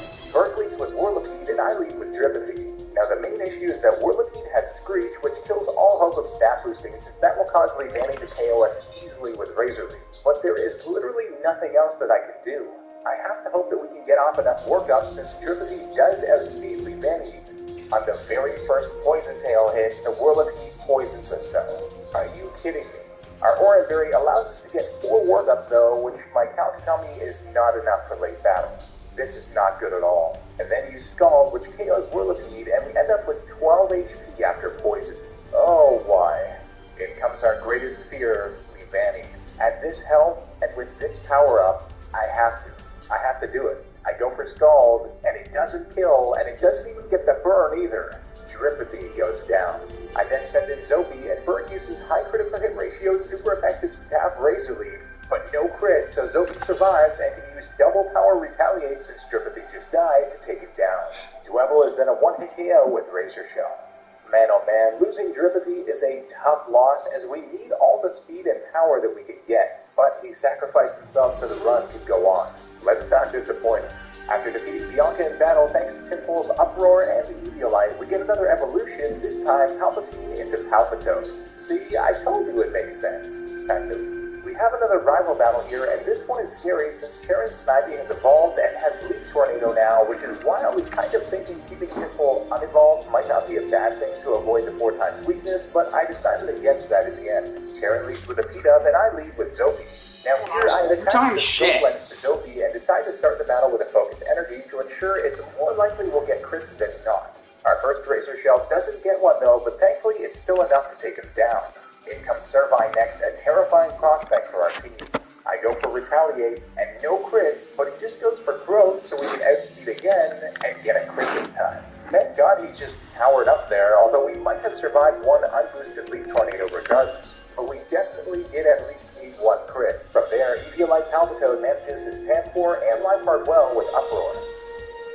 On the rest of Route 4, I'm forced to avoid as many trainers as possible since we're close to over-leveling with only 2 Pokemon, but just in time in the Relic Castle we get the key to our next encounter, the Cover Fossil. We can then take it back to the Nacrene City Museum to have it revived to give us a beautiful Tortuga, which we nicknamed Crush, and Crush has a bashful nature which is neutral. Upon arriving in Nimbasa City, this old man requires saving from Team Plasma. I'll protect you, Daddy.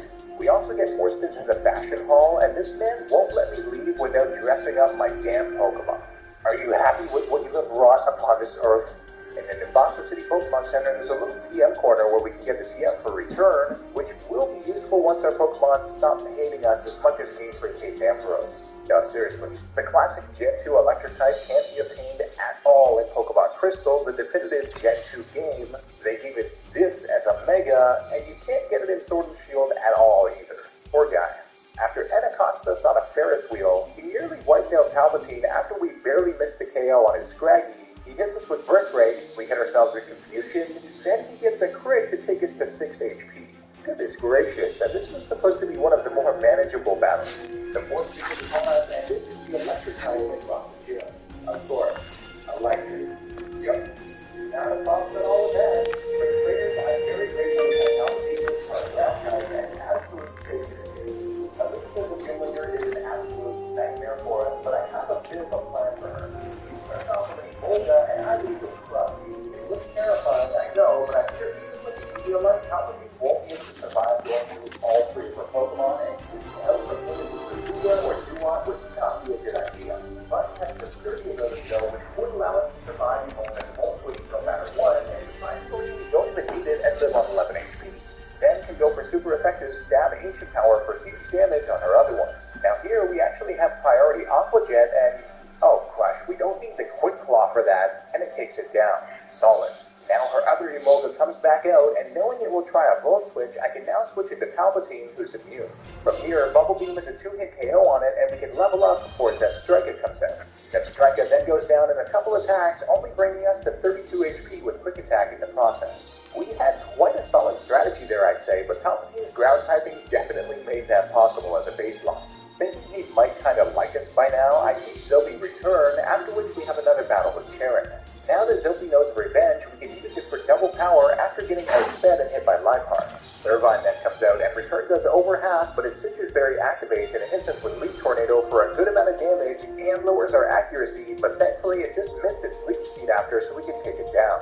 From there, Panfor is an easy KO with Return, and Crush handles Tranquil with Ancient Power. Charon's team is super threatening on the face of it, but man, his Servine makes some bad choices. Elisa helps us to get the Driftveil Drawbridge to come down afterwards, which is going to open up a new encounter for us. On the Drawbridge, the Shadows can be from Ducklet, a water and flying type, which we catch and nickname Daffy. Daffy ends up having an Impish nature, plus the many and minus special attack. Absolutely. I do our nature level in class quality, and we somewhat have an issue with grass type now. Upon arrival at your fail, we pick up some trade items, including the extra bell for extra super effective damage, along with the rock common too. Making our way through the cold storage is a fun time, and yeah, boys, what's going on in here? Having been permanently scarred, stripping up gym awaits. Finally, we have a task ahead of us, and it's a ground type gym, and the trainer's Pokemon gets sliced like butter by our water sword. Play is the gym leader around these parts, and he moves with a crumple off as I send out Palpatine.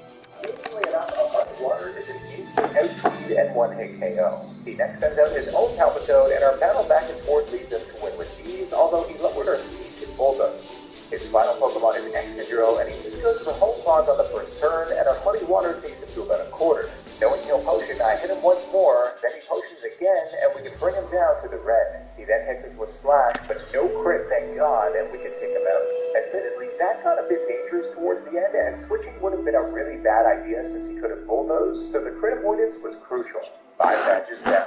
Chargestone Cage goes relatively smoothly, and Ed's battle is handled quite well by Doki with the Eviolite, since we have great coverage with Return, Razor Shell, and Revenge. But if you look at his team, you can definitely see some potential for scary threats in the future. The end of Chargestone Cave brings about Mistralton City, but upon arriving, I remembered we forgot to get the damn Skull TM from cold storage. Oh, no wonder. Look at how hidden that is. My last 2 brain cells must have totally glimpsed over that. Back in Mistralton, we can pick up the Shark Beak item from this girl at the airport, which will be a great help for Daffy's Air Slash. Speaking of which, after some grinding, Ducklet ends up evolving into a majestic Swanna, a Pokemon that I have never used before, so I'm excited for this. Gotta love these monotype hardcore Nuzlocke for that reason. We also get access to this lovely Mallow, which is a fantastic place to bring up the special attacks, which are otherwise quite hard to come by.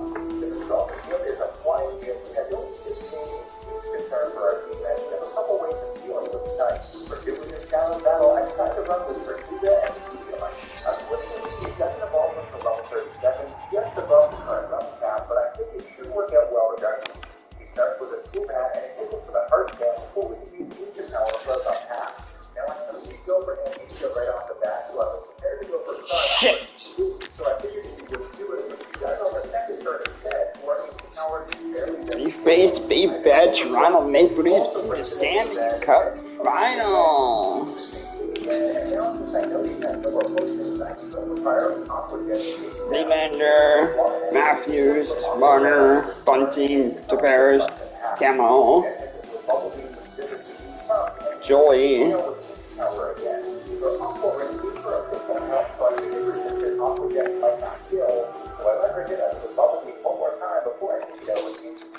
But he's too low on health now, though, so I switched to our own slot and over our set. Our skull brings it below half, and he chose to go for a leader, but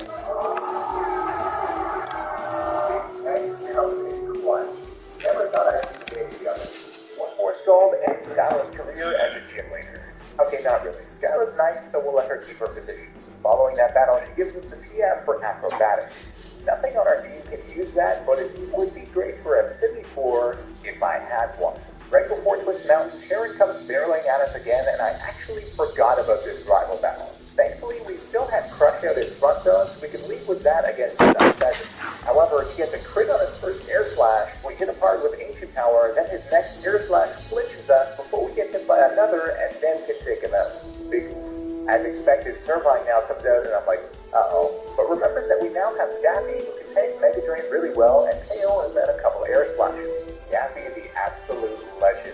Now, I thought the rest of the team would be a pretty easy task, as though we can handle the live part well with Revenge, and I thought I was all smart switching in on the fake out to give him the Rocky Helmet damage, but then it gets a crit on us with Assurance to bring us to 2 HP. Goodness gracious. Revenge does take it out, but in comes City 4 now. I know he outspeeds, so I have to switch, so I go into Palpatine and hits us with Fury Swipes. I go for Mud Shot now to get damage and lower his speed, and his stall hits us hard, down to 2 HP before we can. Dear Lord. With his speed lowered and all of our Pokemon below half, I switch into Daffy, and he just went for Lick, thankfully, probably because he saw the kill on Palpatone. Then we use Sharpie Twisted Air Slash. When it barely survives, goes for Scald, and we live on his 10 HP with no zone 2 so we can take it out. Man, oh man, our team was absolutely trashed after that battle, but somehow we improved Deathless.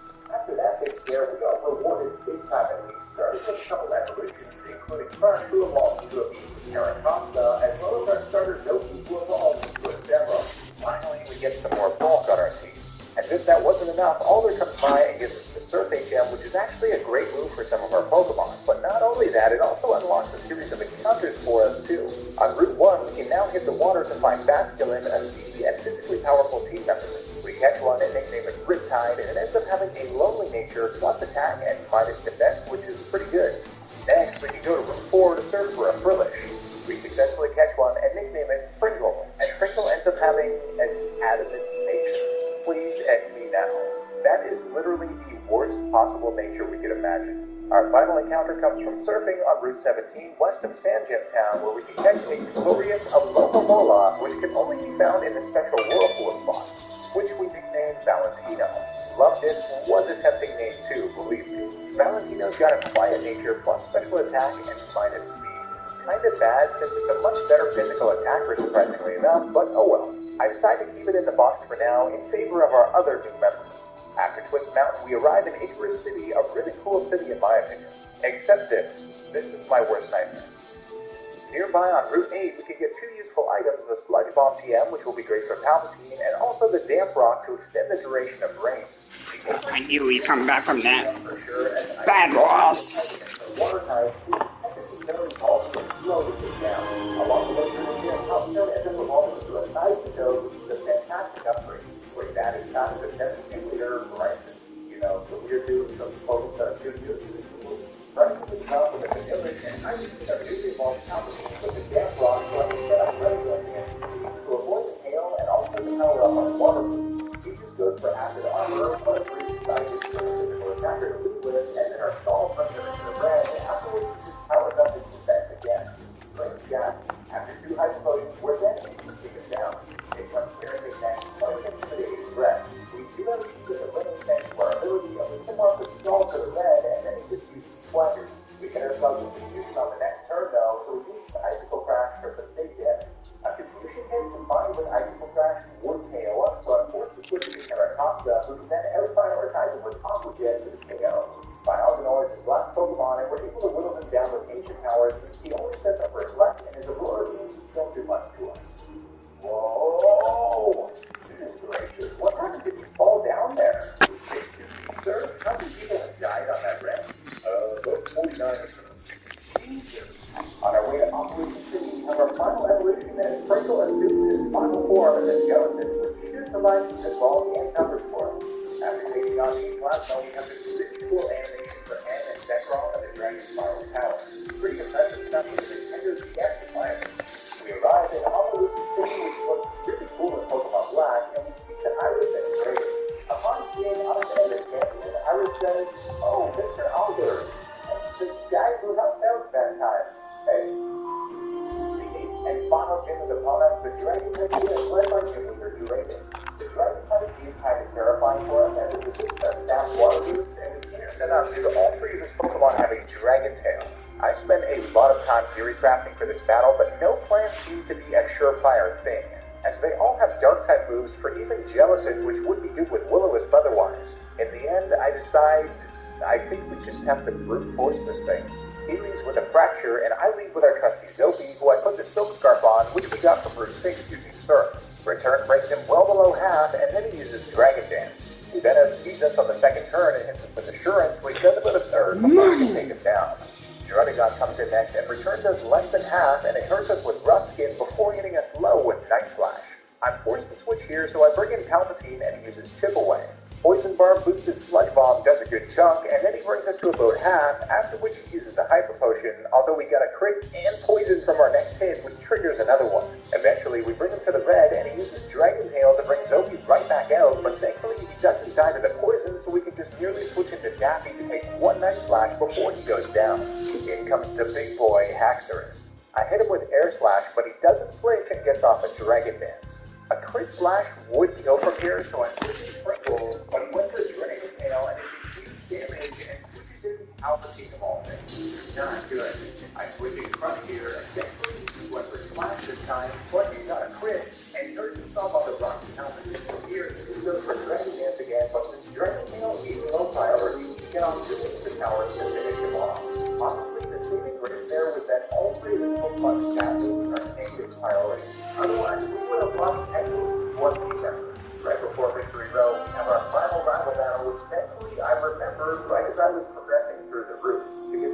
who would like to see you at the top of Victory Road after all. To make sure we're prepared, I kind of did my Elite Four preparation prior to this battle in terms of fulfilling our ATs, getting some more levels, TMs, etc.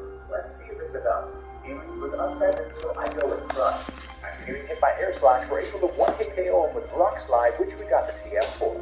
Amazing. His now fully evolved Superior comes out next, and I am terrified, but I'm feeling pretty good with Premier Jack. Terror Central, baby! Drain on the switch, and then he outspeeds us with Leaf Blade and does huge damage. What in the world? My counts told me he'd have 120 speed, whereas we have 123. I still don't understand why he outsped here, but it's not good at all. Air Slash then just barely doesn't KO him.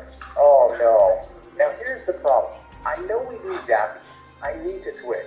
But he's in overgrow range and he might use Giga Drain too, so by default, I have to switch in whatever has the least HP so he gets the least recovery. And that's Riptide.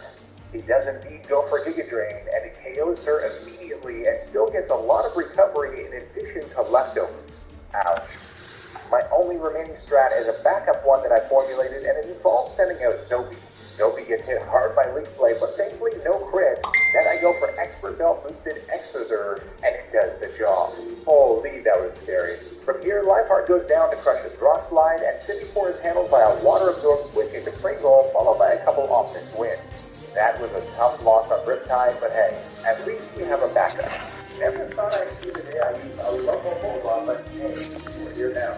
Thankfully, the Victory Road is quite easily navigated, and before the Elite Four, I made sure to go back to Ruby to pick up the Waterfall TM, which is a great move for a lot of our teams. I initially thought this was post-game open for some reason, so I'm glad I double-checked that.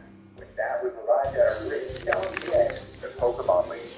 The first Elite Four member is Chantal, the Ghost-type trainer. Her team is quite scary for us since a lot of them have grass moves which are 4 times effective on 2 of our Pokemon, yet are not weak to Swana's flying type. She leads with Cofagrigus, and I decide to send in Crush first. I attach the black glasses on him to power up Crunch, and it does over half, and she Energy Ball, so I switch into our own Jellicent to tank it. From here, I go for Shadow Ball, and it does over half, and thankfully we outspeed. Her Shadow Ball then does huge damage and brings us to 36 HP, but we can take it out with our next. Chandelure is up next, and I switch in Palpatine, but he just hits us with Psychic and then uses Shadow Ball to bring us to just 26 HP, after which a Scald brings her to the red. Knowing she'll full restore, I go for another, and she does, and I realize Expert Belt boosted Surf from Sophie would probably do the trick, so I switch it to him, and he does indeed. Thankfully, we can outspeed and one KO Golurk as well for the win. The Dark-type Elite Four member Grimsley's up next, and since he leads with a Scrappy, I lead with Dappy. Air Slash brings him to a quarter, but doesn't flinch, and he hits us hard with Crunch before we can KO with another. Crocodile is sent out next, and since Intimidate doesn't affect us, I go for Skull, but it just barely survives, but we get the Burn, which takes it out after we get hit below half. Lifeheart comes in, so I switch in Zobi for the fake-out. Now I can hit it with double power Revenge after he uses Night Slash on us. Sharp is up next, and I'm glad we got Zobi out because now we can tank the Night Slash in the red and use 4 times super effective double power Expert Belt boosted Revenge to destroy it. That was a pretty solid strat. The third Elite Four member is Caitlin, a Psychic type trainer who I'm a bit worried about. She leads with Reuniclus, and I go for Zobi. I hit her with Exozer, but it just barely doesn't kill, and then she hits a 70% accuracy Thunder, and we survive on 1 HP. Dear Lord, that was insane. From there, she heals, so we can just outspeed and peg it with 2 Exozers to take it out. Yoctotel comes in next, and I wasn't expecting to send that airplane. Her is next in line, and does have an electric move as well. I would use Complicated to produce a Thunderbolt, but she went for Psychic instead. I decided to just hit it with Scald, and it does not much before she uses Top Line. Not good. Knowing we'll get KO'd, I switch in Valentino, and the Psychic does just more than half. I was hoping we could survive and maybe get a Toxic off, but nope, another Psychic KOs us. This at least gives us switch priority to send in Zobi to outspeed and KO with Exit. That failed Thunderbolt prediction really costed us. From here, I switch in Pringle, who tanks a Charge Beam from Musharna pretty well, and Shadow Ball is able to 2-hit KO it after we're brought to half.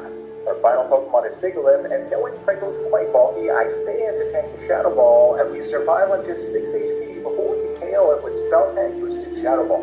That was a really messy battle, but hey, we made it through. The final Elite Four member is Marshall, the fighting type trainer. As much as Daffy seems like a good lead here, Throw is quite bulky and has Stone Edge, so I go with Pringle instead, even though he has payback since I need that burn chance. But we don't get it and he hits us below half. At least now we can bait another payback as I switch into Palpatine, then can go for another Scald, and this time we get the burn. Knowing how Full Restore, I set up the rain, then we get a crit on our next Great Boosted Scald to take it out. Zot comes in next, and I switch in Daffy now that it's safer, and Karate Chop does about a third since he gets a crit on us. Oh, Air Slash. Oh my god, you were so fucking gross. You too, as well.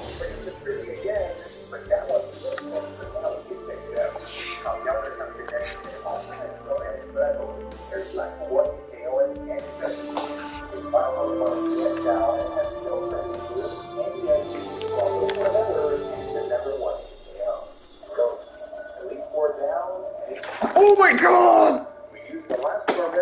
We get the first pick. Just my fucking wanted to. Oh my god, yes. Crazy Border and coaches. Oh my god, that was a huge bonus right there. Holy shit.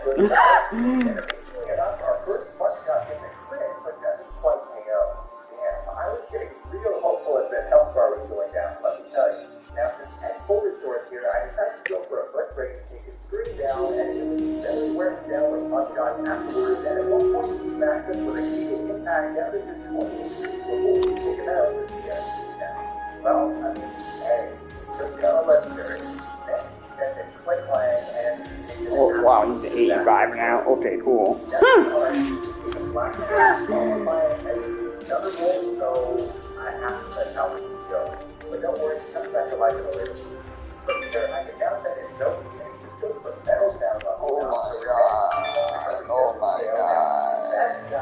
Connor fucking Bernard.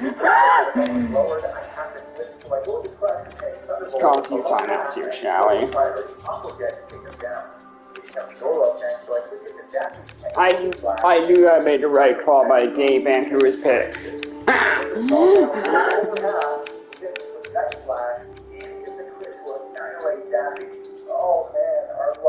Oh, right. We traded our pick. Okay. He's coming in 7th.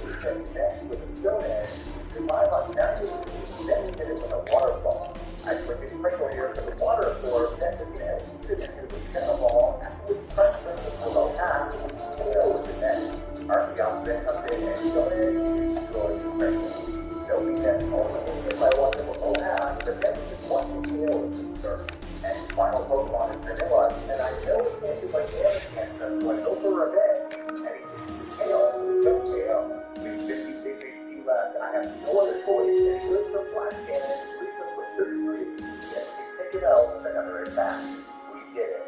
We began to return champion with Toast using Rashiro. Now, for those of you who have beaten Black and White before know that there's a battle again after this, and, well, we have Terracotta and Samrock left. We get absolutely slaughtered, but you know what? Given that this had one of the most difficult early games we've ever had, I'm happy with how far we made it. And again, the Elite Four and interim champion were both taken down, so I don't really need Koyami anymore then because I'm not Bernard.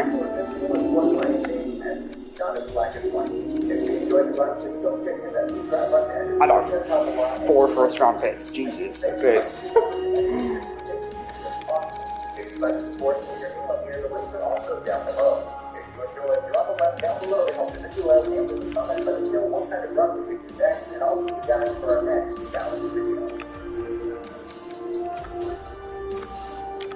Yep, I'll take that.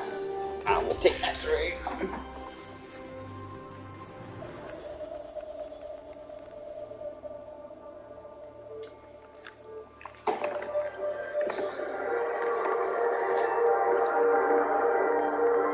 Welcome everyone, my name is Silver, and this is my attempt to be a hardcore Nuzlocke of Pokemon White 2 with only electric type Pokemon. The full rule set for this run is listed down below, but basically only the first electric type encounter in each room or area can be caught. If the Pokemon teams must be permanently caught, no items except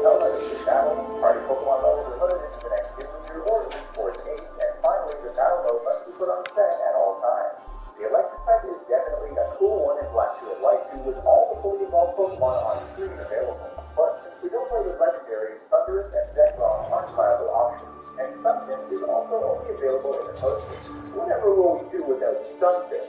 No, seriously, a park ground type would be very helpful.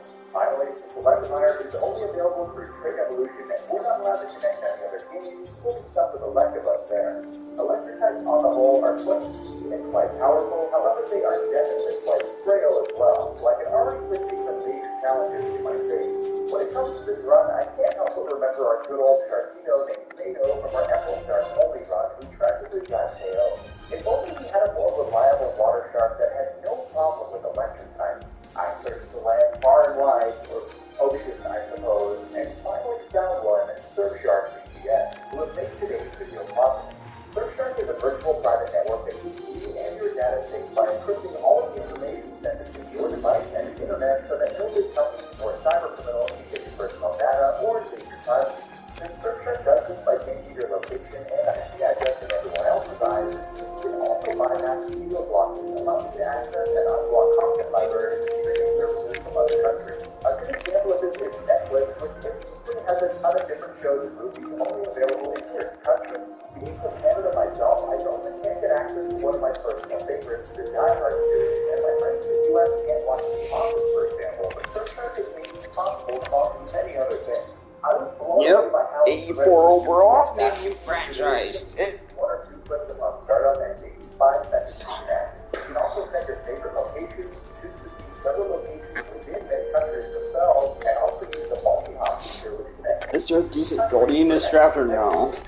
Wi-Fi, for instance, which is usually easy things. Is there medium in each direction? I haven't seen some other things yet, but there's another reason you should use Surfshark. Big partners will need to bring you 3% off, plus 3 extra months for free with our very own promo code, so that is a ridiculous discount. You can also use one account on an unlimited number of devices, and there's a 30-day money-back guarantee, so there's no risk in trying it out. Make sure to click the link in the description below and use code SILK and unlock the true power and security of your internet. Thanks again to Surfshark for sponsoring this video, and let's get into the run. For our starter, I decided to take 90 so that our rival chooses Pepe, as him having Oshawott would just be unfair. After getting some Pokeballs, the Nuzlocke rules officially start, meaning it's time to find our first encounter. Luckily, in Black 2 and White 2, there are electric types available early on, as in most games, including Black and White, electric types are quite hard to come by on some of the mid-game or so. Our first encounter is found in Flossetti Ranch, where... Okay, come on, it's not just me, right? Right? Maurice is found here, so we catch one and nickname it Cleopatra. Cleopatra has a calm nature, plus special defense and mining attack, which isn't bad at all. Once we deposit 90, it's time to train this thing up, and the funny thing is that other Maurice actually give special attack speed, so this is the perfect place to train it in addition to the side up. With Cleopatra at level 8, it's time to take on our rival. Since we have the static ability, it's a bit of a hard decision whether or not to Thunderwave off the bat, since his first tackle could very well paralyze him, and then if it miss out on a free turn of damage, so I decided to stand Thundershock, and somehow despite Thundershock and static coming against the paralyzed, it never happened. But he only takes us down to 12 HP before we can fail. With that, it's time to head back to Aspersion City to take on our first gym. Since we only have Maurice, it was actually incredibly difficult to stay under the level cap, but we missed it just a minute of time from sharing. He starts with a pack rat, and I decided to go for Thundershock right away, which does a bit less than half. He goes for workup to increase his attack, and I decided to go for tackle here to avoid bringing him into potion range before we get my tackle this 1 2 HP and can take it out on the next turn. His second and final Pokemon is Lillipup, which outspeeds and goes for workup right away. I hit him with Thundershock, and it does about a third, and tackle raises to 60 HP, but we get the static paralysis right before our Orange Berry heals us. Thankfully, all this is 5 Orange Berries, but we're still within KO range regardless. Our Thundershock brings us down to a third, and then on the next turn, due to paralysis, we outspeed and can take him out. Woo! This battle took 3 entire restarts of the game on the white in order to pull off successfully. It's a weird situation since all we have is Maurice, which evolves slightly as the obvious is we have to return, which is pretty useful once we have Pokemon that actually like us. On our way to Burbank City, Cleopatra finally evolves into a Flappy, which thankfully gives us some more ball can power. In Burbank, we run into this dude who trades something of 4 worth with Great Ball for something of less worth of Pokeball. Why is it a way one? Also, you know I've been playing these games way too much when I instinctively know to come here to get the silk stuff. This place doesn't even exist. After exploring the city, it's time to grab our next encounter from the Burbank complex exterior, which ends up being an alligator. The reason why we think White City to begin with, since it's exclusive to this game. We successfully get one and nickname it Lightyear, and Lightyear ends up having a relaxed nature plus defense and minus speed. Minus speed is absolutely terrible for a Oh wow, that's a roll lead, really? Okay, I'll take that. Maybe the plus defense will help us with a ground move at some point. Who knows? Now, the Burbank complex actually has two different areas, the exterior and the interior. In the game's programming, they're registered as different areas. There's a screen transition between them, and they also have distinct encounters. For the purposes of this run, I'm going to classify them as separate areas as well, meaning we can get a second electric encounter in the interior Magnemite, whose entire line isn't available until what is basically posted otherwise. You guys always say I should stress with the encounter, so there, I'm practicing some self-love. We successfully catch Magnemite into Magneto, and Magneto ends up having an adamant nature plus attack and minus special attack. That is absolutely brutal, the worst possible nature. With that, it's time to take on the Burbank Gym. The trainers of the gym go smoothly, including guitarist Billy Joe. Alright, now this is either a Billy Joel or a Billy Joe Armstrong reference. You guys vote which in the comments below. This is more important than the standard fossil face, okay? Don't let me down. This guy here says, are you a trainer? So does that mean you're thinking about the type balance of the Pokemon in your party? Yes. I'm pretty sure this guy just implied I'm not a trainer. Watch yourself, buddy, or I'll rebalance your energy.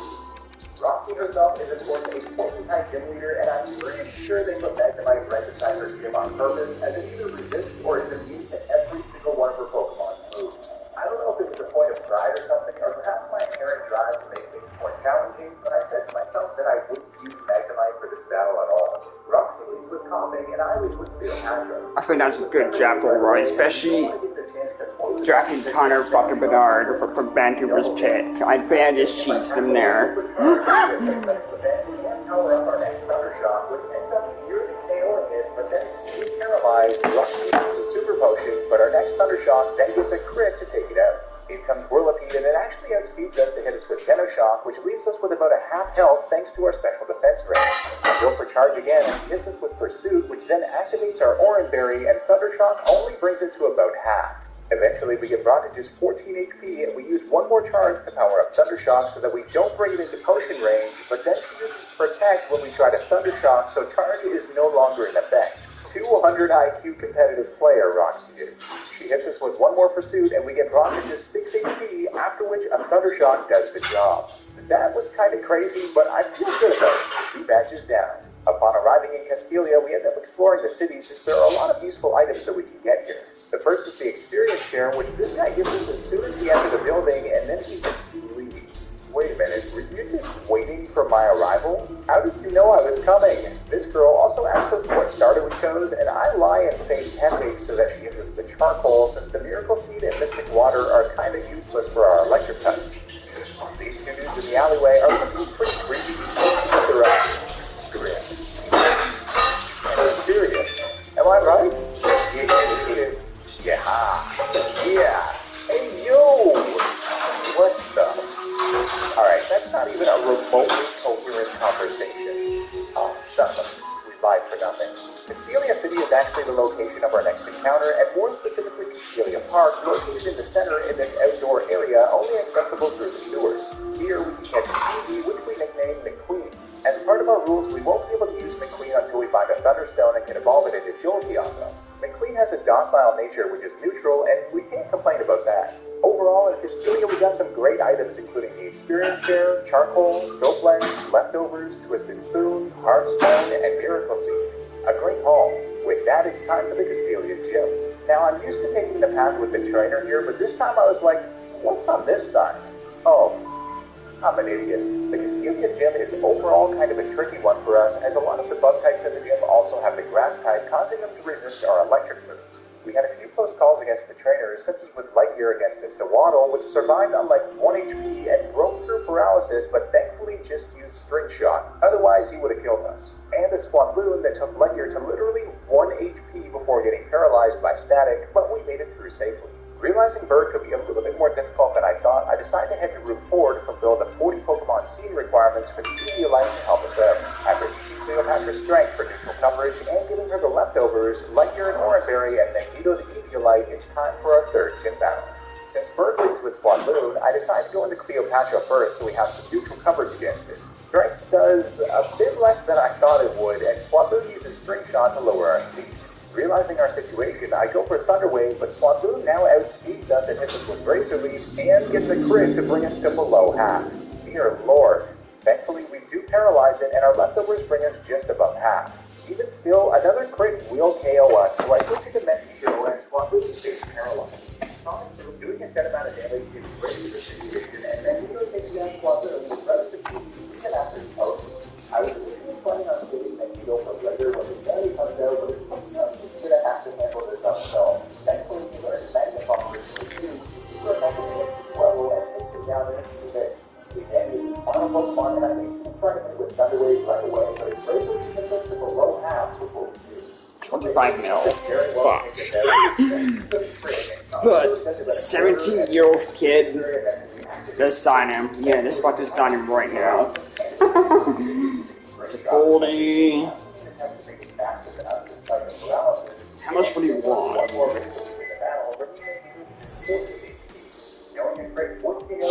He is a firm miner for us and a second power play unit. Yeah, I'm gonna resign to Goldie here. On our way through Route 4, Colton decides to show us his rock collection. Cool, man. You keep doing you. I had honestly forgotten how different Route 4's layout is in White 2 compared to Black 2, and along the way we find the big TM, nearly have LJ killed yet again with another 1 HP survival, find a light play item in this crazy winding path dead end area, encounter a wild overworld raid area which apparently shows up every Monday, which I also forgot about, and we get some much needed citrus berries from a generous karate man.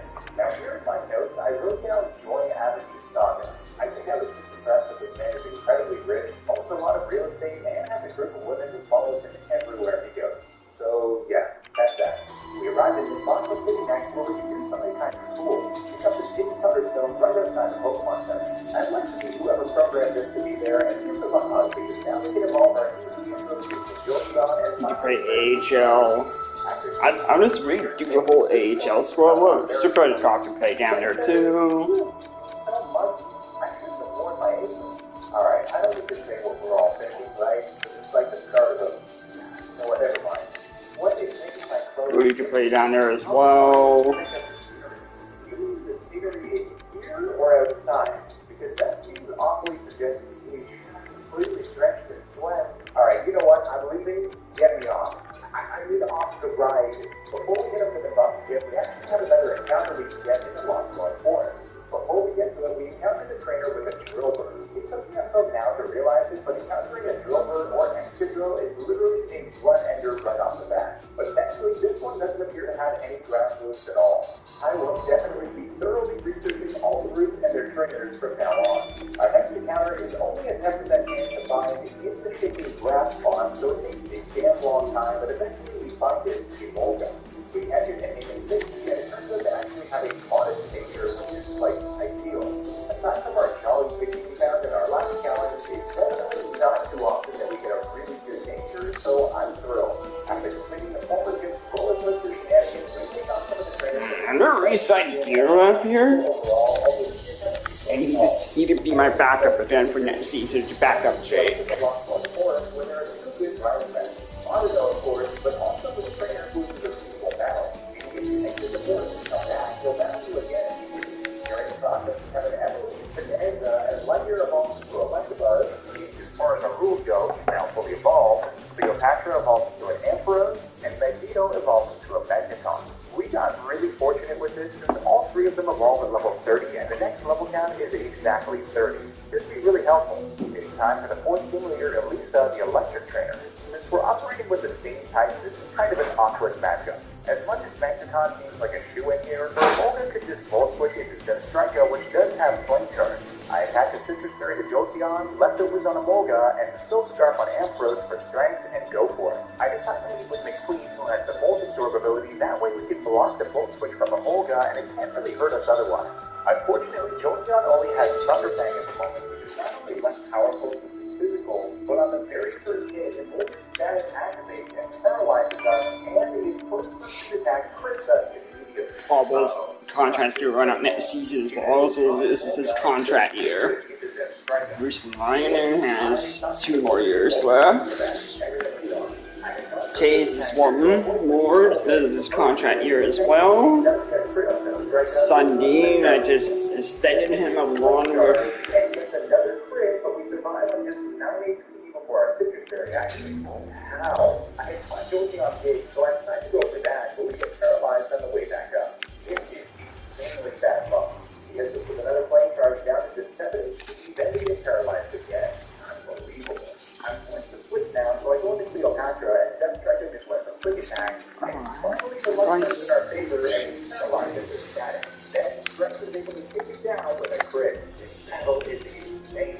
Flappy comes in next, and the hit of the silk start losing strength to a bit above half, and then it paralyzes us with Signed to 3 years and play AHL. down below half with a few more strength, but we're getting paralyzed to offense, so he's previously 25 HP. Jacob is. Oh yeah, they're high my staff. Right away, and can't take his Flappy. Yeah, I get it. Oh, fuck. Rudy Nylander is available, people. Holy shit. Okay. Nylander will be a major passing upgrade.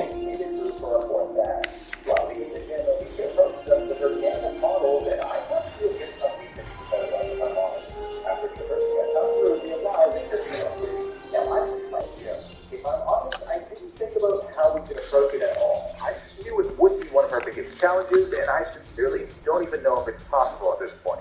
I decided to gather up as many resources as possible and figure out a strat from there. We can pick up some great items such as the air balloon from one of the apartment buildings and the expert belt from the market. Thankfully, the next room, room 6, is actually open to us, so we can move ahead to Chargestone Cave, where we can pick up our next encounter, a Joltik. We catch one and name it Voltaire, and it ends up having a calm nature, plus special defense and minus attack, which is fine. On our way, we also find one of the ground gems from a dust cloud, which could come in handy too.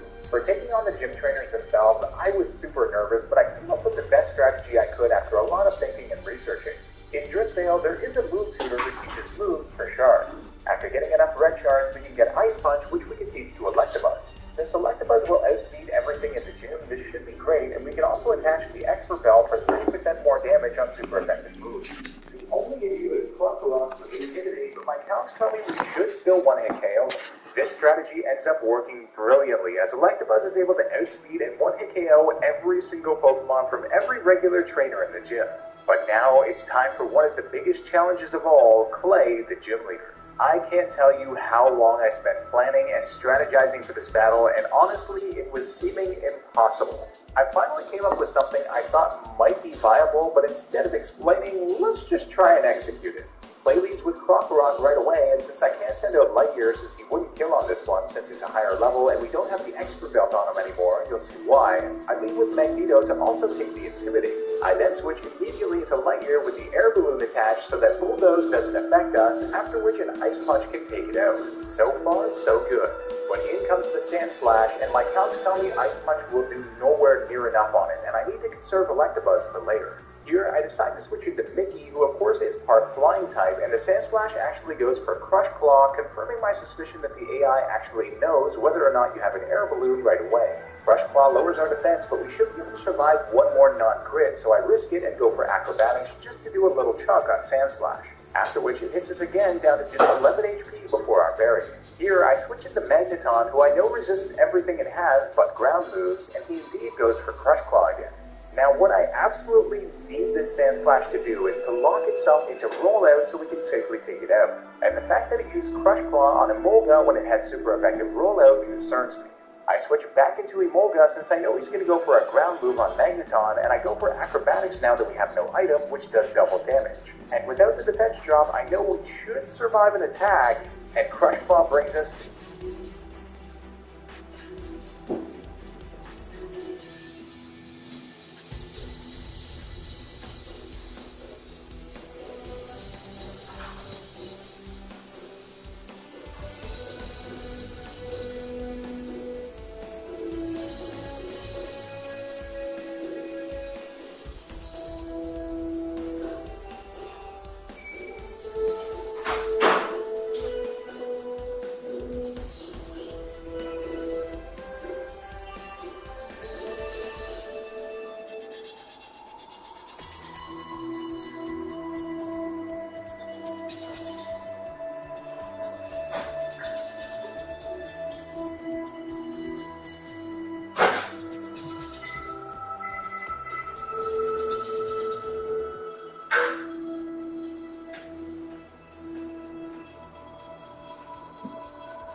response weakness depends on your abilities as a trainer.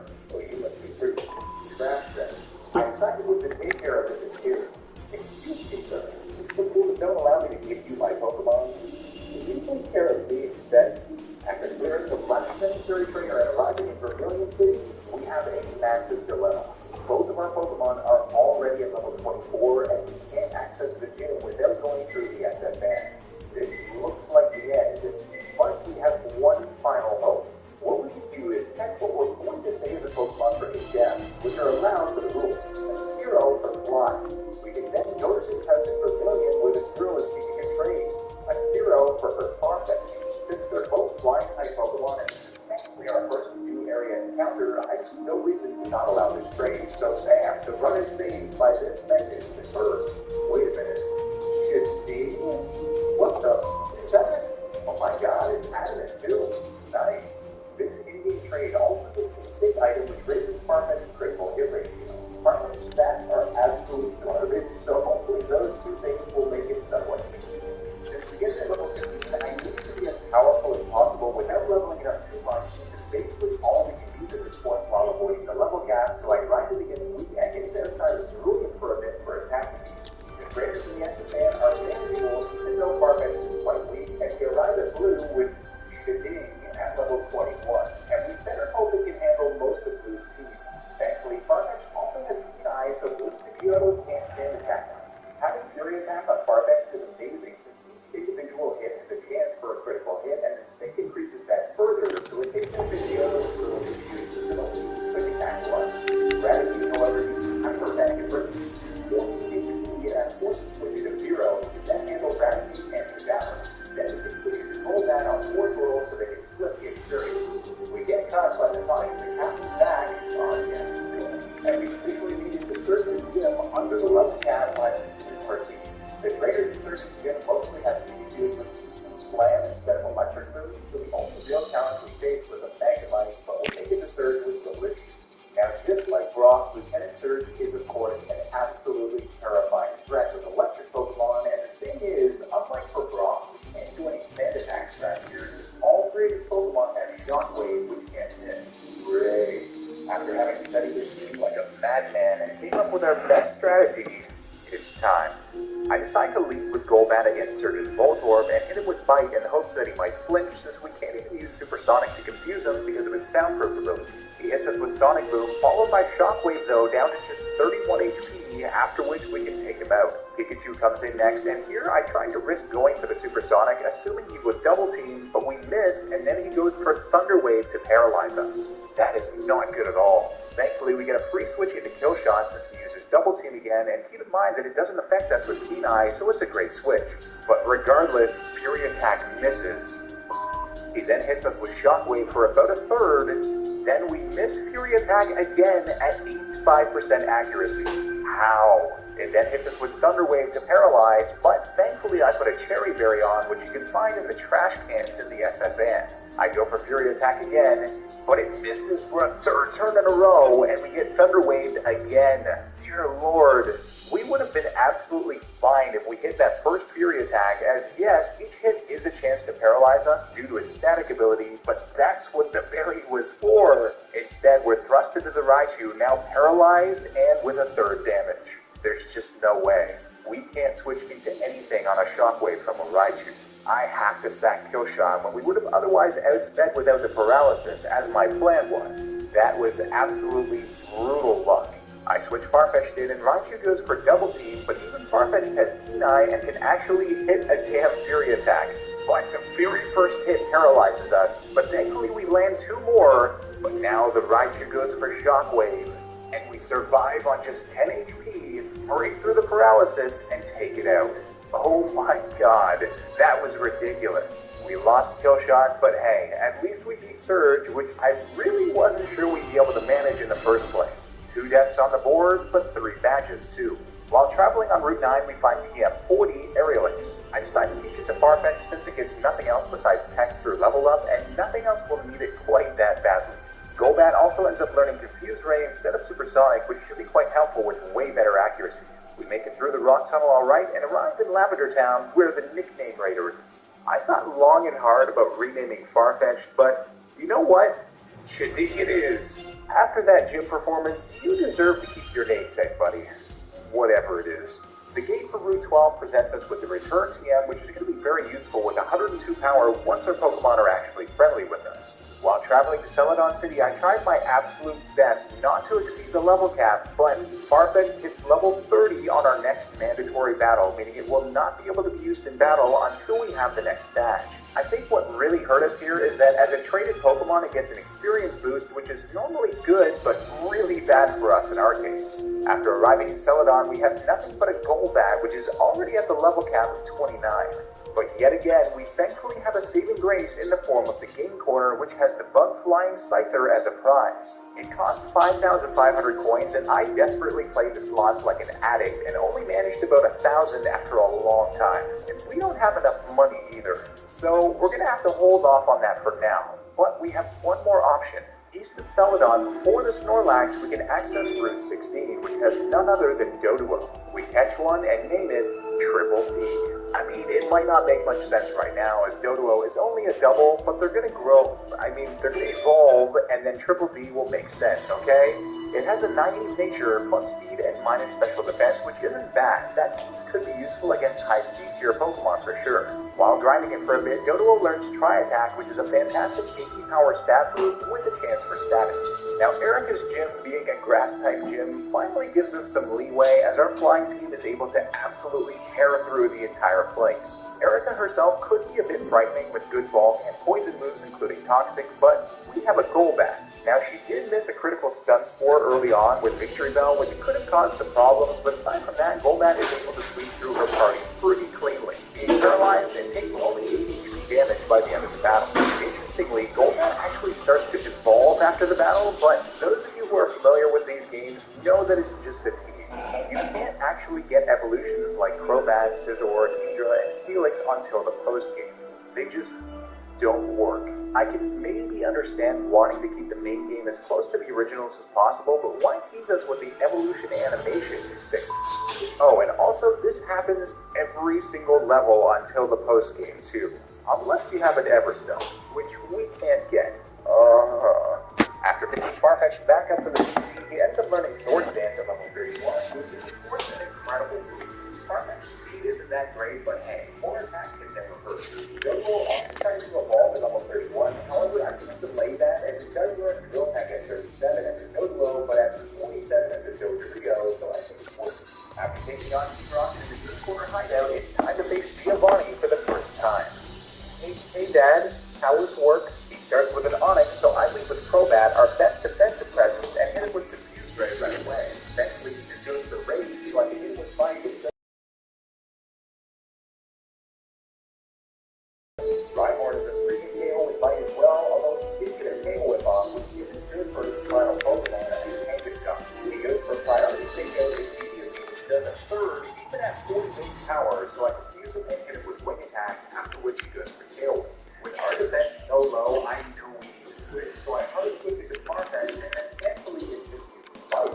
And it's not hit himself in confusion, after which I Swords Dance, and eventually it hits himself yet again, so I can take it out with Supercharged Aerial. Maybe much goodness yesterday does some damage. I'm hard available to do. Some options here.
chance to hold a shark beak, I would use the power of flying, which is to steal from them using speed. That way we're not breaking the rules by catching them. Zero only have a 15% chance to be found on this route, and they only have a 5% chance of having a shark beak item. This is a long process. But eventually, you find one, and I attach it to nose reel for now, since Zero can't use our strongest flying move that we have. With that, it's time for the 5th gym. Since the level cap here is the same as Saffron gym, and we have to still go to go, we have to go with that big low in terms of levels, and I would still go testing all of level 38. Unfortunately, we have nothing super effective in see this Pokemon, but I think I have a good plan. We found the topic, and I do it with Golbat, which is just all of the poison moves, and it poison topics also have self-destruct, and Golbat is technically our best defensive presence. I go for the speed ready right away, so we might be able to avoid the self-destruct. If does try it, the first topic goes down quickly after the self-destruct. Let's next look at Funk. Now, Funk is a very difficult situation, but I make sure to use it the right way. The problem is Funk needs to stand minimized, so I think it should be here with 3 eyes, so his accuracy is unaffected. Yes, Funk could hit us hard with Sludge or Toxic, but it's why we use it. I next get School Dance off and Funk naturally using this pure half with Sludge, but no poison and areas brings down to a quarter, after which thankfully just goes for minimize again so we can take it out. Popping actually survived the areas, but went for Toxic and miss, so we can take him out after a Hyper Potion. His last Pokemon is Weezing, and after seeing how much Sludge did for Funk, I know we can't survive one, so I switch back to the Golbat who tanks as well. After confusion and a long Oh my god. 27 HP remaining. Golbat was an absolute savior for this battle, and T9 is also a fantastic hit to deal with Funk. 5 badges acquired. Following this, we're able to make our way to Route 12, where we have a really interesting situation. Here we can get the Super Rod, which is actually going to open up a crucial encounter for us, Gyarados. Now, in the originals, you can only get Gyarados by evolving a Magikarp, but in Fire Red and Leaf Green, Gyarados can be caught straight up in the water with the Super Rod, which makes it a viable flying encounter for us. We catch one and name it Shenron, and it ends up having a lonely nature, which is plus attack and minus defense. Anything plus attack is great, so I'm happy. Before the Saffron Gym, I hit up the game corner to buy the Mystic Water item to boost Gyarados' water moves. This is kind of the problem with Gyarados. Surf and Bite are both special moves, and he doesn't learn a single flying move in this entire game, which is strange, but at least the Mystic Water will help a bit with damage output. The Fighting Dojo is also the perfect opportunity to level him up for attack EVs, and he handles them well with Intimidate too. We did have one very close call though against a Primate with Seismic Toss, but thankfully the Dojo Master's Hitmonchan doesn't have the elemental punches. Honestly, these poor people, they had their gym made unofficial by a super effective psychic gym that came into town. Then a ridiculous 10-year-old expert flying trainer comes in and destroys them all just for good measure. To try and fix our whole special move problem, I decided to buy the Hyper Beam TM from the department store for Gyarados, which should be a good sort of last resort move. After finishing the grind, it's time for the Saffron City Gym. Now, I was initially going to do a crazy Scyther Swarm Boost Fury Cutter strategy, but Scyther doesn't actually learn Fury Cutter until shortly after the level cap, and only 20 times to go flames on Dabra, which is my count, and it does have Reflect, which we can't allow at all, so I'm going with the hardest hit with Dozrio. Amazingly, with the sharp beam, Dozrio is able to 1 kill every single one for Pokemon, and it's dedicated to Alakazam too. Incredible. And one thing that Flying-type Pokemon have going for them is their speed and power despite their frailty. Any setting up might have cost us badly, so that was a good choice. After arriving in Cinnabar, it's time to do something. We had our last encounter, which we need to look to the old Ember. The scientist here says, my colleagues, just ignore what I have to say. I want you to have this examined at a lab somewhere. Somewhere? Maybe they ignore you because you're a scientist and don't know where the nearest lab is.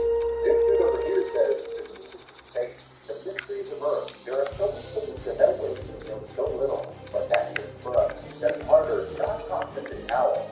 The only thing we should talk, well, how about seismic God? Should I teach that to a Pokemon?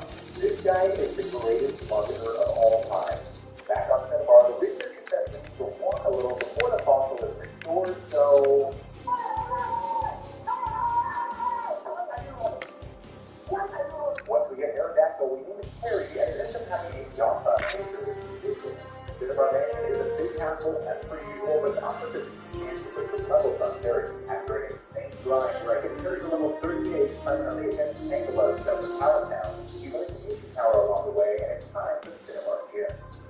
absolutely impressive against all the trainers with super effective ancient power and time for Blaine in no time at all. My strategy for Blaine is pretty solid. I send his goal batting against Growlers to intimidate, go for the speed play, then switch to Aerodactyl 60 and take it in with speed power after hitting for Fire Blast. I hope they all sign, especially for that for NHL 4 coach. However, Blaine immediately goes into organized and intimidate here, and his power does a bit more than half. What another move? What in the world? I don't think I've ever seen that. My initial plan was to switch to Gyarados when the organized and get rid of the attack draw. Okay, yeah, there's some scout design here, like this a fucking scout design, I guess. Absolute beast. After rescuing the little girl from the creepy window on the semi-island, no, seriously, what the f*** is this plotline? It's time for the final gym. We had one scary moment against the trainers when we really lost Terry since I looked at the wrong trainer online. I thought he was the one with fighting Pokemon, but he had wrong Pokemon instead. Yikes. The grind to get level 50 for Giovanni is long and oh god, I mean, go back. As might be expected, Giovanni is an absolute sweet cruiser. The Pokemon are all moving or 4 times a week of water. I've said it before and I'll say it again. I have no idea why they didn't give him Kangaskhan and they first for this battle, even though we saw him use the Kangaskhan several times. I guess they just want to stick to the whole ground cruiser thing, but it's not effective when we use him with other powerful Pokemon. With that, we have our next rival battle on Route 22, and beforehand, I decided to use Aerodactyl the Earthquake CM to stop Giovanni, and it seems like he couldn't use it against Lucian, and another way to hit a rock type. I leave with Terry this time against Simeon, and his power just barely doesn't KO somehow, so we can hit with wing attack before taking him over the second. And unfortunately, still lose this time. Blue then pivots directly to Blastoise, which I kind of wasn't expecting so soon, so I go to Gyarados and he goes to Rain Dance.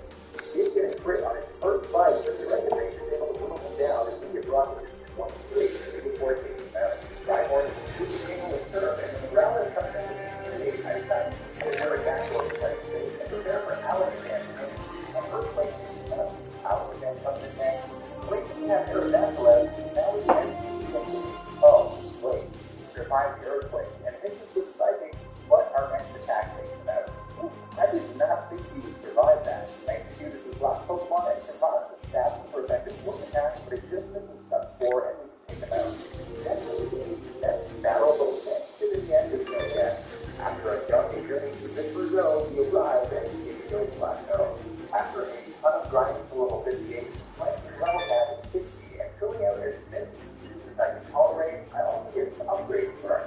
I get the leftovers from the snow ice facilities including the Cypher, and also keep the return since for normal type staff, Martex already has Mistake along with my critical hit ratio Slash, and Godriel already has Pry Attack, which I'm happy with. We also use Coupon Wild Grappler and Onyx to eventually find a Hearthstone to boost the power of Aerodactyl. With that, it's time. Let's see what the over 4 has to offer. First up, 4 live, the Ice type will perform us. It's a terrifying threat for a flying team on the face of it, but then Gyarados is easy for the ice, so at least we can against it. My count is telling me that we'll be plus 3 speed in this rank, so I have to start tracking this. He goes for Hail on the first turn, which is great, which is guaranteed damage every turn, but thankfully he just goes for Speed Charge on the next turn. I see most of the fifth on the third, and it's time to hope that free. And we don't get frozen, we get 3 Dragon Dances off, and we can go out with under half hour. Posters on their next, which I know has good defense, however, it has spikes, dive, heal, and protect. These guys will do damage to us on 1 turn. So I go for another Dragon Dance, and it goes for protect, so we get a free boost. Even at plus 4, strength doesn't take Cloyster out, but it just goes for spikes, and after the 4 restore, 2 more strengths do the trick after it gets a double protect off. But thankfully the hail has stopped. Slowbro also survives a plus 4 strength, just barely, and hits us with Ice Beam, but we survive on 50 HP left. From there, we can take it out, 1 hit KO Jinx as well, and Lapras is a scary threat, but we can now use Hyper Beam since there won't be a turn afterwards where we have to recharge. And it does KO. Nice. Shenron was a savior here for sure. Next up is Bruno, who uses Dragon Dance due to 3 of his Pokemon having Rock Tomb, which would also lower our speed. I decide to teach the Giga Drain TM to Golbat instead and lead with him. His first Onyx is a 1-hit KO since Giga Drain is 4 times effective. Hitmonchan comes in next and I hit it with Wing Attack to the red, but it doesn't KO and he hits it with Rock Tomb for less than half. Our speed was dropped, but I know he'll full restore, so I use Wing Attack again to the red. He does have speed, but only